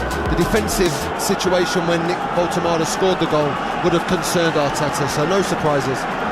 We are moments away from the start of the second half. Of course, Arsenal coming into this clash knowing that in order to close the gap on Liverpool, surely 3 points were the order of the day for Newcastle United. Been a patchy start to the Premier League season, but this really would shift things, and we are up and underway at the start of the second half. In terms of the teams for Newcastle United, Nick Pope in goal, back four of Byrne, Botman, Chow and Livramento, midfield three of Joelinton, Tonali and Guimaraes, Murphy right, Gordon left, and Voltemada leading the line. And for Arsenal, David Raya in goal, Timber and Calafiori, the two full-backs. Now it's Saliba and Gabriel, the two centre-backs. It's an opportunity here for Newcastle United as Jacob Murphy with the ball across the face of goal, only partially cleared, and Nick Voltemada struck the crossbar. A wonderful opportunity for Newcastle to make it two. Flag was up anyway, wouldn't have counted, but inside the opening 40 seconds of the second half, Newcastle worked the ball really neatly down the right-hand side. Murphy was a couple of yards offside, wouldn't have counted, and it remains Newcastle 1, Arsenal 0. Just finishing off the Arsenal side, Rice, Eze, Zubimendi, Saka, Trossard and Gyökeres make up the 11. Voltemada striking the crossbar. Sure, everybody was offside, was Murphy in the ball. I think Voltemada's quite happy that the flag went up. Actually, it was a terrible finish. If the flag would have stayed down, it would have been one of the worst misses that he would have probably had in his career. Really sloppy situation for Newcastle that Jacob Murphy found himself offside. He should be looking across the line a lot better than that. Throwing towards Voltemada, who had Gabriel clambering all over him. And there's a little bit of a subplot in the opening 45 minutes between Nick Voltemada and Gabriel. Voltemada felt as though he was elbowed in that opening 45 minutes. Gabriel felt as though there was a push on his back for the Newcastle goal. Livramento with a throw, a couple of yards away from Arteta inside his technical area. Livramento towards Joelinton, and Joelinton with the header on, and it's now collected by Sandro Tonali, who just scoops it forwards, and Gabriel will nod the ball left-hand side to Calafiori. Calafiori flicks the ball down the line. There's one or two delighted cheers from the home crowd because it's out of play for a throw-in for Newcastle right-hand side. 47 minutes played. Newcastle United 1, Arsenal 0. Arsenal made one substitution after the opening 45 minutes. Saliba on for Mosquera, and it is hooked towards halfway, and Victor Gyökeres. Good first touch from Gyökeres, but Eze and then Rice and Trossard will try and pick up the pieces. It's a good challenge though by Livramento, and the ball is just going to squirm loose now for David Raya, who will let the ball go out of play for a goal kick for Arsenal. Arsenal did create chances in that first half. If you are just joining us, Perez had a good chance early on. Great save from Nick Pope. Trossard struck the woodwork. Chances for Gyökeres and Saka and others besides. Pope smashes the ball long with his right boot towards the two Arsenal centre-backs. Gabriel was there. Byrne wins the header though, and he's trying to find Murphy and Calafiori in the left-back slot. Right-footed, just sweeps the ball back to his goalkeeper, David Raya. David Raya flings it to his right-hand side, and Timber. And now it's gathered by Zubimendi, or should have been gathered by Zubimendi. It's a little bit short, in fact, and Joelinton collects, and Anthony Gordon's given the ball away, and Eze is there. Eze towards Timber, and Timber has the ball right-hand side, deep inside his own half, flanked by Sandro Tonali. Tonali's biting in, so too Gordon, throw in Arsenal. Timber wanted to take the throw in from a few additional yards. Referee just checking it back slightly. It is now Declan Rice who has the ball for Arsenal. Declan Rice had a little look right and left, and Declan Rice slows the pace of the game down somewhat, and Saliba does collect. Saliba in towards Zubimendi. Zubimendi first time back to Saliba. Saliba to Zubimendi once more, and Saliba and now Gabriel. Newcastle United have been more than content to see Arsenal popping the ball around their back line like this. It is Zubimendi who also starts over the ball and goes back to Saliba, and Saliba to Gabriel. Gabriel approaching the halfway line, left-footed. Sam wedge out towards Timber right-hand side. Good first touch from Timber, and Timber tried to feed it infield. He's flanked by Gordon. And here in Timber goes back infield towards Zubimendi. Now Declan Rice 35 yards from goal. Declan Rice has got Zubimendi in support. Instead he finds Gabriel. Chance now for Gabriel. Just finds Zubimendi. It's really good shape from Newcastle. Zubimendi back to Gabriel. Gabriel once more now for Arsenal. Gabriel just to the left of centre. Long sleeves to Calafiori in the short sleeves. Back to Gabriel once more. Now inviting Saliba forwards, and he in turn encouraging Timber on. And here is Eze. Eze just glides past Joelinton and finds Saka on the right-hand side. What can he conjure? Saka infield now towards Timber. Timber was looking, I think, for the run of Gyökeres, couldn't quite find it, but it's all Arsenal at the start of the second half. Zubimendi once more. It is Martin Zubimendi. Zubimendi goes to Calafiori left-hand side. Considered the cross into the penalty area, opted against it. Now Declan Rice to Zubimendi. Everyone behind the ball in black and white. And once again Arsenal are forced back, and there's a ripple of applause around St James's Park. They appreciate the work rate. Here's Calafiori left-hand side. Calafiori's cross into the penalty area. Gyökeres was there. Is that one going to go out of play for a goal kick for Newcastle? It is. And pretty good defensive shape from Newcastle. Yeah, really good. Got to say, just watching it develop there. There's a lot of space in front of this Newcastle United back four and midfield five, but the connections that the midfield five and the back four have got limits the space where Arsenal can be creative, and Newcastle will be quite happy with that. These are the moments where they've got to defend properly. It's actually going to be a corner kick now for Arsenal. They're sixth of the game, 6 corners apiece. Newcastle scored from their corner. Declan Rice will take it. 51 minutes played at St James's Park. Declan Rice, right-footed from this left flank. And it is Declan Rice to zip it in towards the near post, not properly cleared by Newcastle, at least not initially. Now they poke it away. And David Raya inside the Newcastle half. And right-footed, he swings the ball forward, but that is as far as Nick Pope. Nick Pope rolls it out left-hand side, and Newcastle will come away with the ball. It was Botman to Burn, and Burn to Joelinton, and Joelinton who scored a couple of goals in the Carabao Cup in midweek against Bradford. It's now collected by Pope once again on this left boot, which has got 4 clean sheets in the Premier League already this season. Can he make it 5 this early evening in the northeast of England? Still a long way to go. Gordon against Timber. Timber sees the ball out of play, throw in for Arsenal in the right back slot. Do you see, Sean, the pattern of this second half just going to be attack versus defence? Well, it is. I mean, I'm just looking at Newcastle's approach. They've sat probably 20 yards deeper than they did in the first half, suggesting they're quite happy to see this second half in a deep block, which is fine. But when you do get the opportunity to go and break, you've got to be productive. You've got to look after the ball and give yourself that chance of staying in the game and potentially scoring that second goal. That's why I think they'll have a lot of early substitutions, because the energy that it takes to play this way. Saka trying to release Gyökeres, but it goes back to Nick Pope outside his penalty area. Nick Pope, right-footed, lifts the ball forwards, but not particularly convincingly, and is comfortable for David Raya. And also, Newcastle, important when they do get the ball retention's good. Yeah, I mean, this is what's really frustrating if you're Arsenal, because they know that Newcastle don't want to play through the thirds, but they've got to be defensively in the right frame of mind for anything that goes long.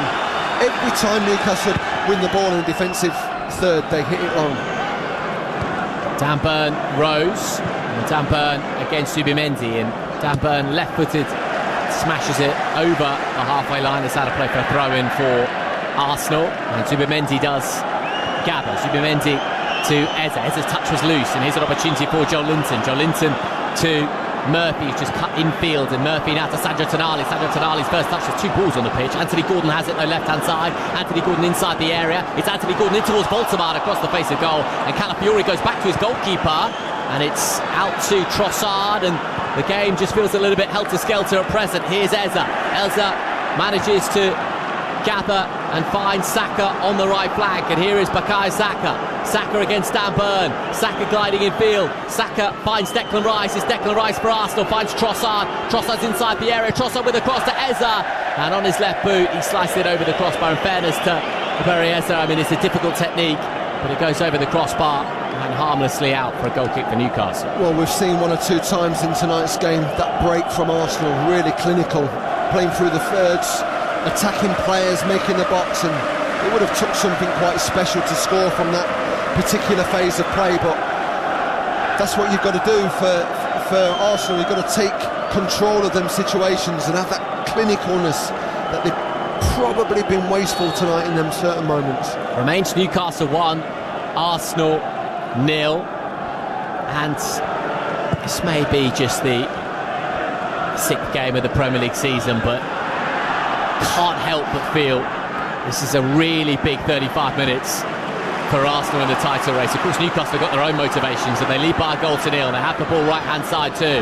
And is that going to be a free kick? It is, because Livramento just glided inside Calafiori, and Calafiori's going to get himself a yellow card. Free kick for Newcastle.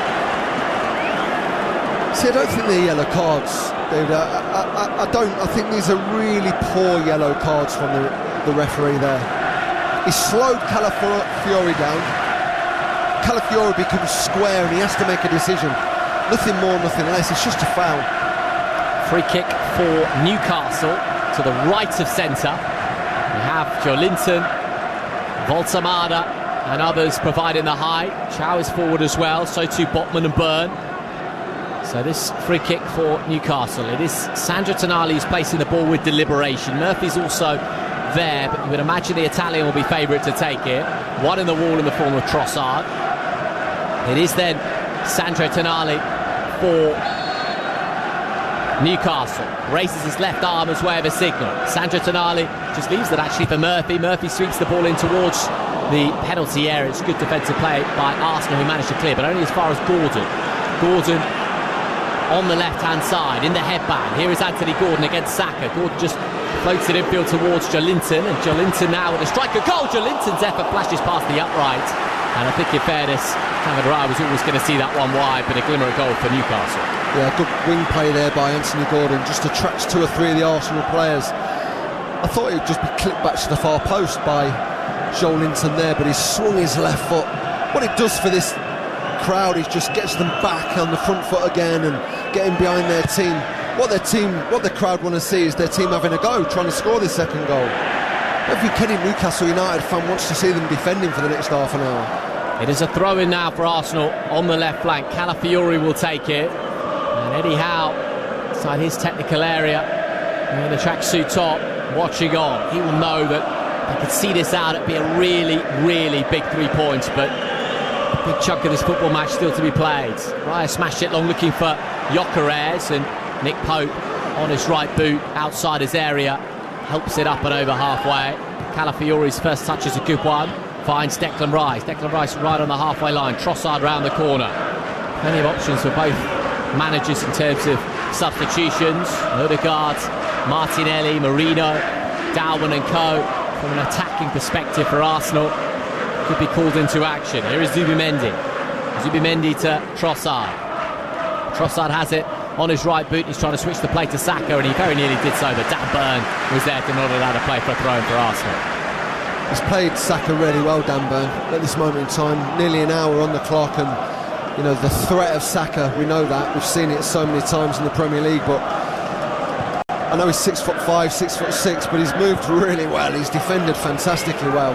Calafiori left-hand side for Arsenal to Trossard. Trossard just outside the area. Trossard on his right boot. Back to Calafiori. Calafiori now to Gabriel, and Gabriel, considering his options, finds Calafiori left-hand side, couple of yards in for the touchline. Zubimendi, the Spaniard, to Declan Rice. Declan Rice is 35 yards from goal. On the right-hand side to Timber. Timber to Saka. Saka back to Timber. Timber's just outside the area. It's Timber now to Eza. Eza just very neat feet, still Eza. And now it might come as far as Zubimendi, who clips it forward. Zubimendi's ball in! And Nick Pope makes an astonishing save from Jurrien Timber, who just glided in. It was a lovely clip ball into the penalty area.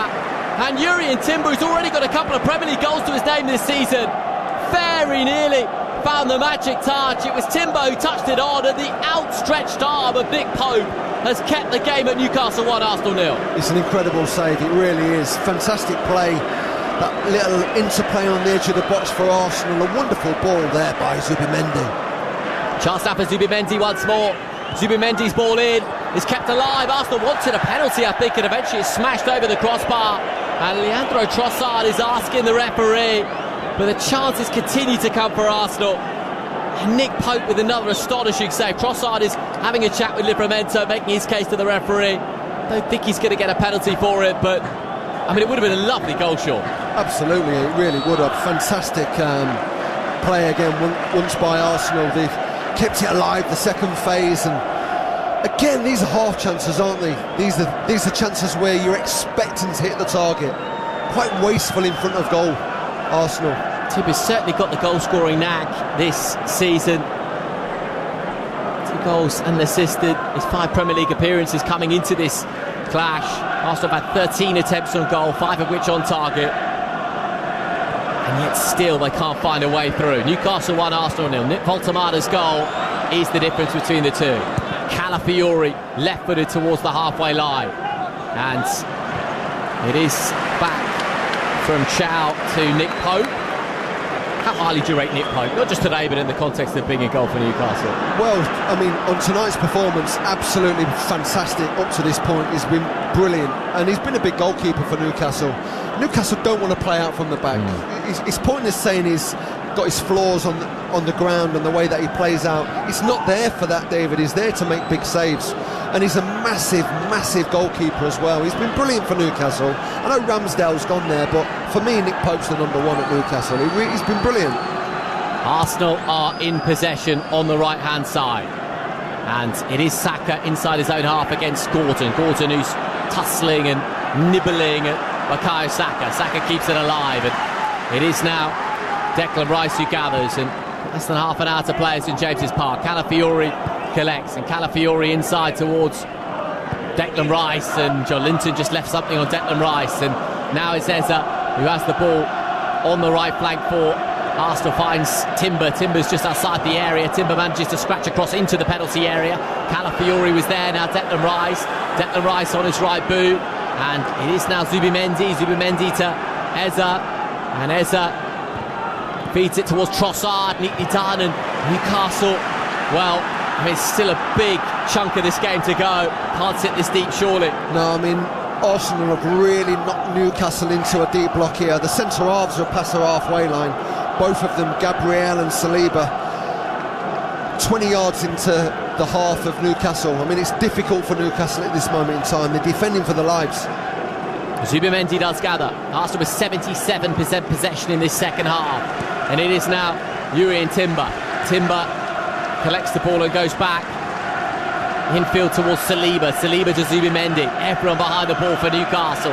62.5 minutes played at St James's Park. It is a fragile 1-goal advantage.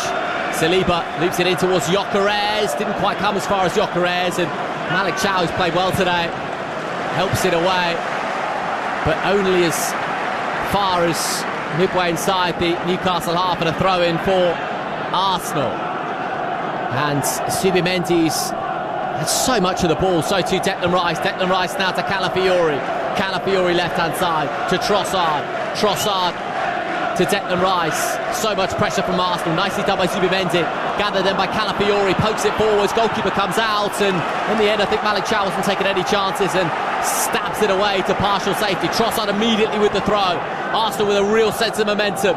Here is Trossard. Back to Declan Rice. Declan Rice on his right boot. 40 yards from goal. Infield to Zubimendi. Zubimendi turned round the corner, but Newcastle back there, and Botman was there. And Nick Voltemada looks like a very isolated figure for Eddie Howe's men.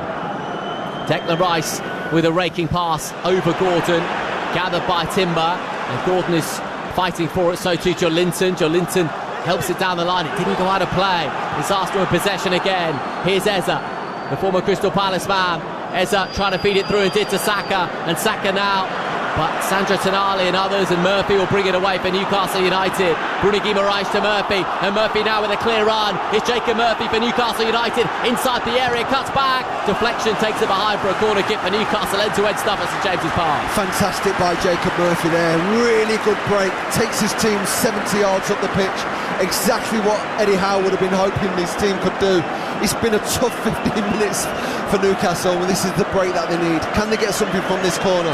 I wouldn't be surprised if you see Voltemada off the pitch, and maybe an Anthony Gordon goes a little bit more central as a number 9. They need the outcome, the output, a runner in the middle of the pitch. Under the cosh, to put it mildly, in the second half. Newcastle, but the home crowd doing their bit, and it is a corner kick now for Newcastle, which Sandro Tonali, as ever, will take. Tonali right-footed in towards the near post, not a particularly good one.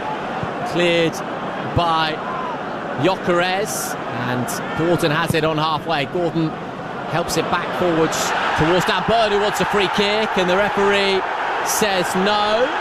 And Guimaraes tussling for it. And you can hear what the home crowd think about that one. Knocked away by Arsenal towards the halfway line. And Chow feeds it forwards again. And Burns not happy at all with one or two decisions that haven't gone in his favour. And eventually I think Burns been penalised here for the challenge of Gabriel. Yeah, we're hitting 65 minutes now. The energy that this Newcastle United team are playing with, you know, I wouldn't be surprised if reinforcements come on the pitch really quickly. Well, two have options, Newcastle. Harvey Barnes, Sula, who scored a couple of goals in the Carabao Cup, and here we go. And it is going to be a triple substitution because Alanga, Osula and Kieran Trippier are going to be the three to come on. So Guimaraes is going to come off here. You'd assume Murphy as well.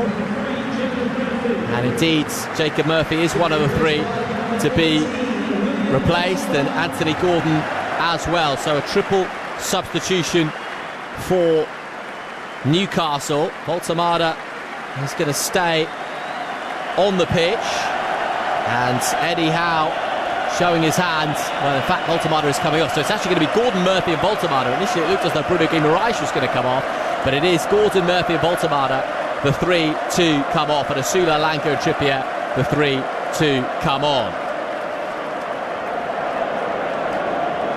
So triple substitution. Osula will be like for like in terms of position, at least, with Voltemada. Arsenal have possession. Eza sweeps it towards the right back slot, but Trippier's first introduction is a good one. Newcastle have gone into a back five here. It's a pretty smart move, I think, by Eddie Howe, knowing that they've got to defend for large periods of this second half, and no surprise we've seen this by Newcastle at certain moments of the Premier League this season. It's going to be a throw-in for Arsenal in the left back slot, but you can immediately see the energy presented by Osula and Alanga. And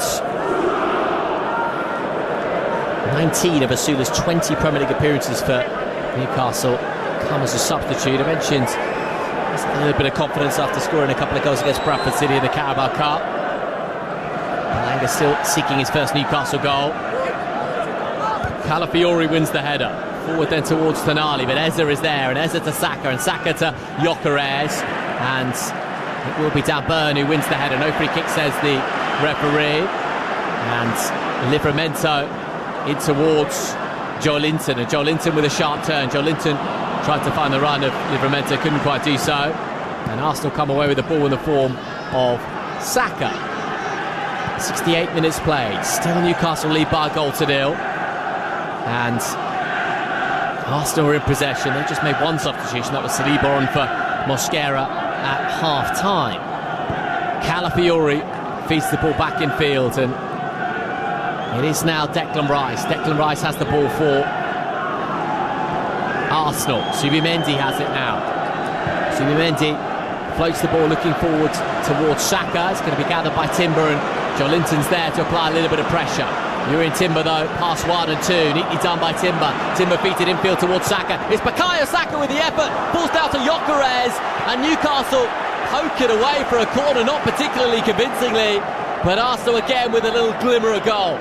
Brilliant play by Julian Timber there, wriggled his way out. It's quite a poor effort by Saka. He slips at the wrong time. It just doesn't fall for Gyökeres, does it? They're scrambling Newcastle. Yeah, I was going to say Malik Chow has misjudged it really to put it behind for a corner, just as Mosquera did in the first half. It's going to be a double substitution now with Martinelli and Marino coming on, and Saka, of course, who they are easing back from injury, is one of the two players to come off, and Calafiori is the other. Martinelli and Marino are the two players on for Arsenal, and Arsenal have a corner kick. So it is going to be a corner kick, which will be taken by Declan Rice, and right-footed Declan Rice feeds the ball into the area. Trippier was there, and it's going to be a throw-in then for Arsenal. So confirmation: Calafiori and Saka off, Martinelli and Merino on, and Declan Rice is going to launch this one into the penalty area. So it's a throw-in for Arsenal. 20 minutes left to play. Declan Rice with a long throw into the penalty area. Merino is there. Gyökeres as well. It's Victor Gyökeres across the face of goal. And Victor Gyökeres looks to the heavens because it's a half chance once again for Arsenal. It's a long throw from Declan Rice. I think Merino got a touch on it. Gyökeres was onside and 7 yards out. The touch came off Jolinton in the end, and it's going to be a corner kick for Arsenal. Well, it's just chaos in there at the minute. Long balls, long throws, entering the 18-yard box, and jumping on that first ball is so important for Newcastle. So it's Declan Rice. The corner's just racking up now for Arsenal. Declan Rice with the corner kick in. Nick Pope does gather and falls to the turf. And Nick Pope will be delighted he's got a few seconds here just to ease a little bit of pressure on the Newcastle back line. Any surprises with those substitutions for Arsenal? No, not really. I was a little bit surprised maybe that Trossard stayed on the pitch. Want to, sure, of course, you're managing Saka's minutes, so probably does make sense. But he has been a threat tonight. His final ball's probably not been as effective as normal, but still puts Arsenal on the front foot. Livramento is down in his own half, and with 71.5 minutes played, every available opportunity like this, Newcastle are going to try and eke out a few extra seconds. Free kick for Newcastle then inside their own half. Saliba penalised. Eddie Howe crouched down on the touchline. We'll just have a little look at the scoreboard there and the clock. And Livramento moving away from the situation. Mikel Arteta continuing to bark instructions on the touchline, the Arsenal boss. Nick Pope just moves the ball 1.5 yards to the left-hand side, then half a yard backwards, then rotates the ball a couple of times in his hands. And he's going to take this free kick for Newcastle. 72 minutes played at St James's Park this early Sunday evening in the northeast of the country. Ball towards the edge of the penalty area, and Dan Burn. Sandro Tonali with the header on. Arsenal try to clear. Burn, and then Jolinton with the head tennis, and Eza scoops it forwards, and a bit of work to do now for Botman, and Newcastle, anyone will do at present. Hoisted forwards now, and Alanga might try and get on the end of it, and does. And Asula's in here for Newcastle, and Asula couldn't quite let the ball drift into his path. In fairness to him, he was flanked by 2 or 3 in red and white, but the option is there. And, well, Bruno Guimaraes has just pumped up the crowd even more. And game remains Newcastle 1, Arsenal 0. And Livramento is down. He's clutching his jaw in his face. Yeah, he's struggling.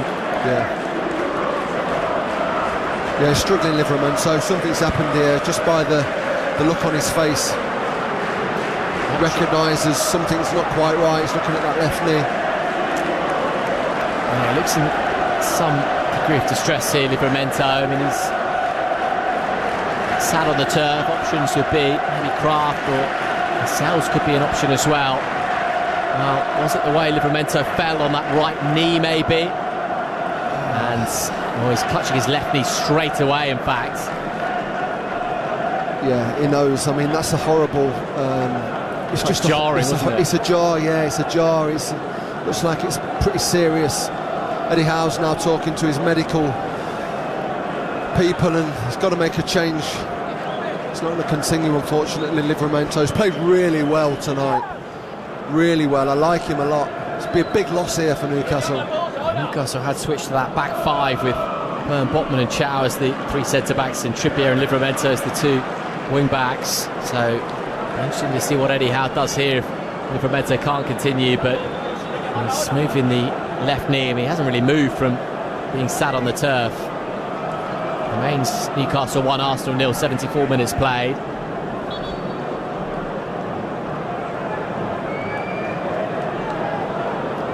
The goal scored by Nick Voltemada. And if you are just joining us, where have you been? Because it's been a really engaging contest at St James's Park. Voltamada's header from 7 yards out, the difference between the two sides. But Arsenal have had chances. My goodness, they've had chances. They have. I mean, it's 1-0, of course. You know, loads can happen this final 15-20 minutes, but it's smelt like a big game, hasn't it? It feels like it is. You know, some games in the Premier League just have this more sense around it, and the senses around tonight is it's a huge game for Arteta in particular. Well, Arsenal started the weekend 5 points behind Liverpool. As it stands, they will finish the weekend 5 points behind Liverpool. Looks like Lascelles is going to come on for Newcastle United.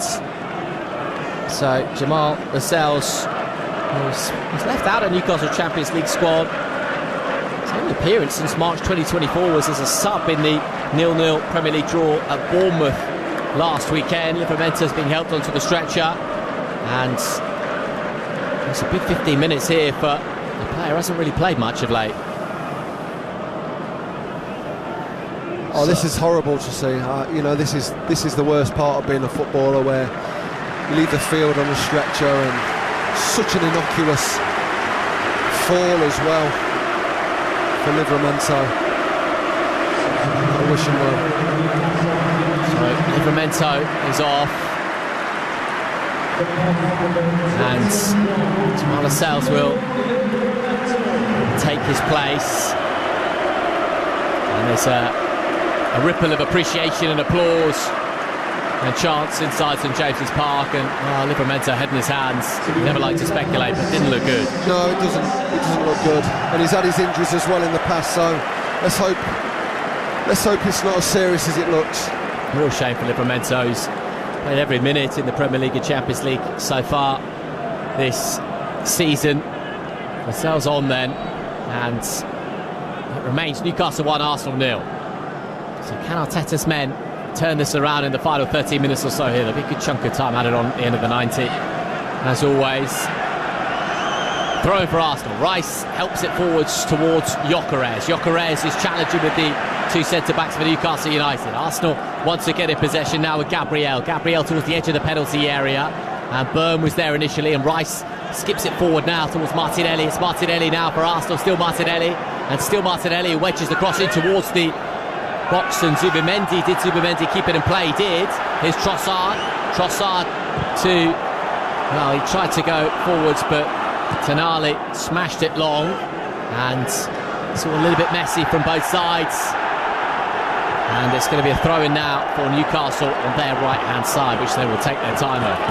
Yeah, with the loss of Livramento leaving the field, that just puts Dan Burn back at left wing-back. It's a real big back five that Newcastle are playing with. Lascelles just taking that central berth in the back five. So throw in for Newcastle on the right-hand side. 78 minutes played at St James's Park. Newcastle leading by that goal 2-0. Goal scored after 34 minutes by Nick Voltamada. And cross in from Sandro Tonali. Newcastle with another throw on the right flank. Both coaches on the edge of their technical area. Mikel Arteta's almost on the pitch for Arsenal, and Trippier's just making that point to the referee. Kieran Trippier with a throw-in on the right-hand side, and it is now Joelinton who keeps it alive, and Elanga wins another throw for Newcastle, and Joelinton wants a bit more from the crowd too. So Newcastle have a throw-in on the right flank. Kieran Trippier, the substitute, is going to take it, the 35-year-old. Kieran Trippier has the ball in one hand at present, and he goes inside towards Bruno Guimaraes. He wanted a free kick, not going to get it. Trossard is there around the corner towards Eza. Newcastle though back in possession, and help forwards now towards Elanga. Elanga was the target at least. Gabriel slices it out of play for another throw in for Newcastle. Yeah, and this is where Newcastle can and should just shut the clock down, take them time. You know, don't want to put the ball in the pitch as early as this. I'd give yourself a little bit more time. It's too early for Trippier. You know, I don't feel that Newcastle need to make this any quicker than they should. They've got the 1-0 advantage. Should be really taking care of the restarts of this game. Approaching the 80-minute mark. Newcastle 1, Arsenal 0. And David Raya, I think, has taken that while the ball was still in motion. And so he's going to have to take it again. And Newcastle won't mind this stuttered nature to the last 5 minutes one bit at all. David Raya then will take the goal kick. And smashes the ball up and over halfway, looking for Gyökeres, but Dan Burn wins the towering header. It's going to come back though to David Raya. Raya rolls it out now to Saliba, and Saliba to Gabriel. Big 10 minutes this for Arsenal, Sean. Oh, it's a huge 10 minutes, it really is. I mean, it's been a bit of a stop-start for obvious reasons for Livramento's injury, but also got to quickly get on the front foot. Raya feeds it forward. Stan Burn is there, and Joe Linton intercepts, and Joe Linton wants it back and gets it back, just shy of halfway. Joe Linton infield to Bruno Guimaraes, and Bruno Guimaraes into Joe Linton. And Newcastle with a bit of ball retention here, and Lascelles with the touch back to Nick Pope, and Nick Pope sold to Gyökeres, a dummy, and forward towards Joe Linton, and Joe Linton has committed a foul against Marino, who we haven't seen too much of since coming on. It's going to be a free kick for Arsenal. I'm just looking at Arsenal's... Could be a chance now for Arsenal, could be a chance for Victor Gyökeres inside the area. That came from absolutely nothing, and in the end he just sliced his effort over the crossbar, but it was just a long ball played forwards, and it's neat and tidy from Eza, and Victor Gyökeres was clearly onside, and it's really good defending, I think, from Botman initially, and then Victor Gyökeres just slipped as he struck it and got it horribly wrong in the end. Oh wow, what a chance that is. I mean, he's slipped just at the most vital time, he really has. Brilliant little fling round the corner by Eza. Really creative. Created a great opportunity for Victor Gyökeres there, and he's got to hit the target. Well, Martin Ødegaard is on for Arsenal. Subimendi is off, and Martin Ødegaard was recovering from that shoulder injury. What could he come up with in the final 8 minutes here? Burn wins the header for Newcastle. It is Newcastle, he nodded down the line, but Arsenal in possession. They're giving the ball away cheaply and smash forward something for Alanga to maybe chase. And Alanga against Gabriel, and Gabriel tried to remain pretty calm. Has a word with David Raya, who think he felt might have come out, and now Rice has the ball for Arsenal. Rice goes all the way back to Raya, and it is Alanga applying the pressure, and the home crowd coming into play here as well. It is collected now by Timber on the right hand side. Newcastle into the challenges, and it is a free kick for Arsenal, and I think Joelinton's going to get himself yellow carded here for poking the ball away. Needs to be really careful here. Joelinton, he's sarcastically applauding the referee, and a rather less generous referee there would have given him 2 yellow cards in the space of 10 seconds. I mean, there's been some silly yellow cards, hasn't there, in the Premier League, taking the shirt off in particular.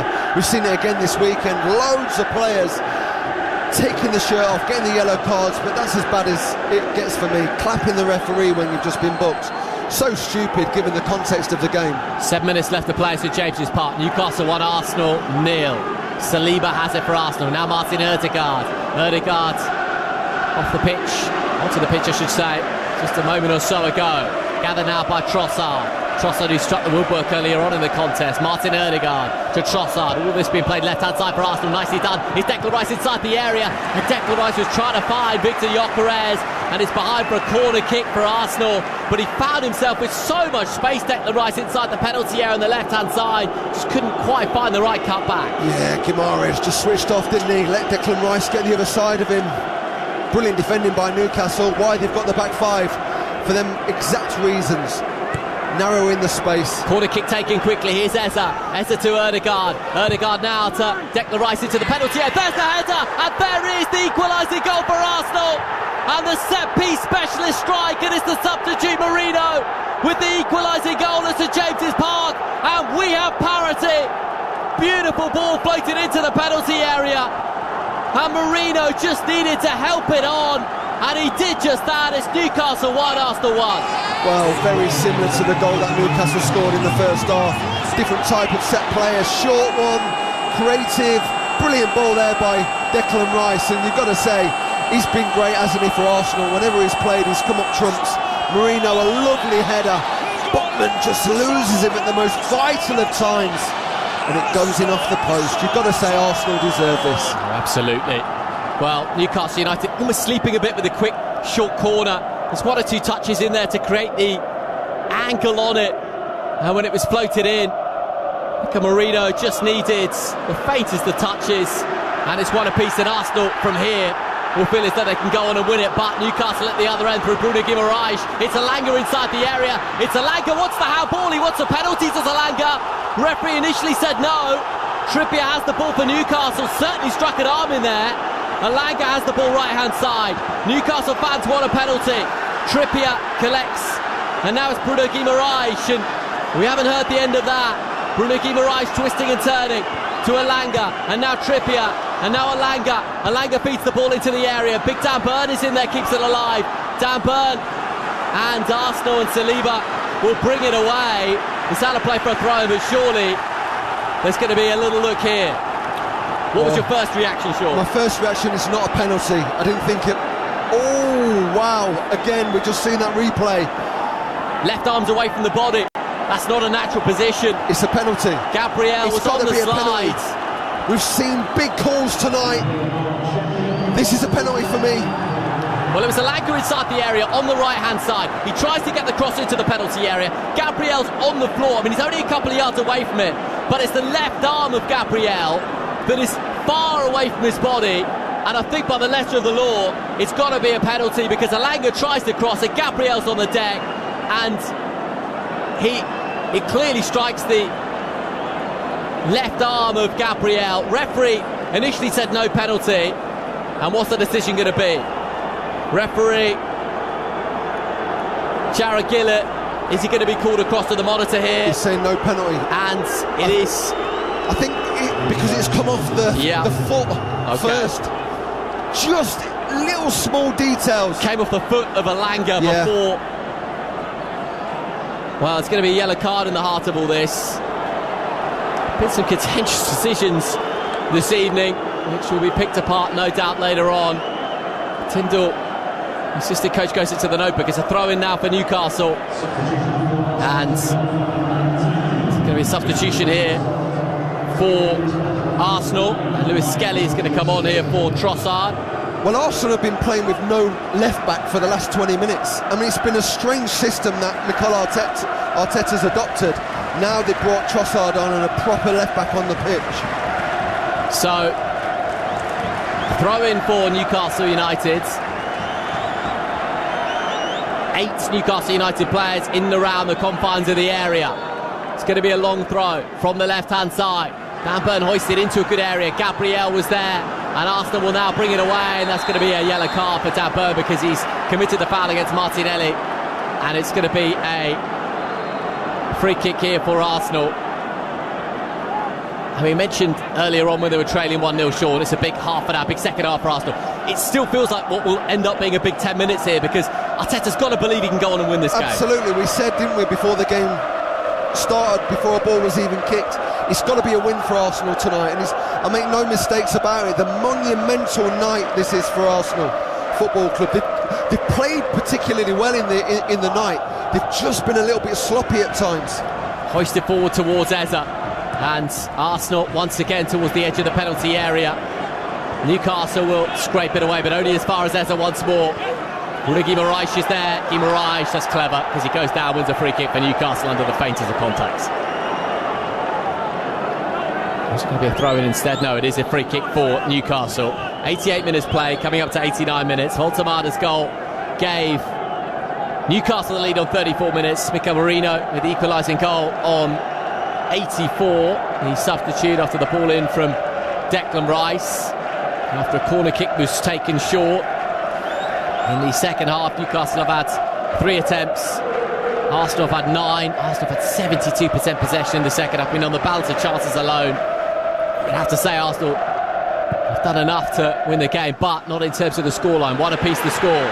Declan Rice wins the header, and there's plenty going on off the ball. Gathered now by Saliba, and Saliba smashes it long towards halfway. It's out of play now for a throw-in for Newcastle. They've just got to find a way of winning this now, Arsenal. That's what's been, aimed at them. The fact that they've played so well in certain games in the Premier League, but they don't seem to find a way of winning. When it gets really scrappy late on in the game, can they find that second goal? So, Newcastle 1, Arsenal 1. And I think Arteta was signaling there's going to be 8 additional minutes here at the end of the 90. Got a tip-off from the official. It is Saliba who has the ball now, but Newcastle win it back, and the referee's given a foul for Arsenal, and Newcastle and Bruno Guimaraes not happy at all. There are indeed going to be 8 additional minutes at the end of the 90. It is Arsenal with a free kick, and the referee's saying get on with it. They do just that. It is Gabriel now who has the ball for Arsenal. You feel as though they're still going to be able to create a chance inside these 8 minutes. Declan Rice gathers. Declan Rice goes left-hand side for Lewis Skelly. Lewis Skelly back in field to Gabriel. Gabriel to Martin Ødegaard. And Martin Ødegaard scampering towards halfway. Here's Ødegaard once again. Martin Ødegaard to Gabriel. And Gabriel feeded in field to Declan Rice. Everyone behind the ball for Newcastle United. Declan Rice does gather. And Declan Rice to the right-hand side, and Ødegaard. Ødegaard drifting in field from the right flank, and Newcastle's shape has just prevented Arsenal momentarily. Gabriel to Ødegaard. Ødegaard left-hand side to Lewis Skelly. Lewis Skelly has the ball. It goes back to Gabriel. And Gabriel to Declan Rice, and Declan Rice helps the ball into the penalty area, but only to the edge of the penalty area. Lewis Skelly does gather once more. Lewis Skelly to Ødegaard. Martin Ødegaard on his left boot, 40 yards from goal to Eza. Eza collects left-hand side for Arsenal. Pressure growing once again. Eza to Ødegaard. We played 1.5 of the allocated 8. It is Ødegaard for Arsenal. And now Declan Rice. Declan Rice back in field to Saliba, and now Gabriel inside the Newcastle half. It's Declan Rice once again. Declan Rice who assisted Marino for the equalising goal. Here is Martin Ødegaard. Ødegaard twisting and turning against Joe Linton. Finds Gabriel. Arsenal searching, seeking the little pocket at the moment. Can it come for Arsenal? They know how big a late winner will be here. It is Martin Ødegaard. What can he conjure? Ødegaard for Arsenal against Joe Linton. Ødegaard into Victor Gyökeres. Gyökeres with a turn, throws himself to the deck, and still not properly cleared by Newcastle. Now Tonali will help it on, but only as far as Declan Rice. Ødegaard with a touch. Tonali is there once more, and Tonali can't win the ball. And Timber then on the right-hand side. Jurrien Timber comes as far as Declan Rice. Declan Rice to Ødegaard. Ødegaard gathers. 2.5 minutes played of the 8. Arsenal still pressing, probing. Here's Gabriel. Gabriel lifts the ball into the penalty area beyond everyone. Burn was there, but it's going to come as far as Timber. And Burn was there too, but here is Martinelli.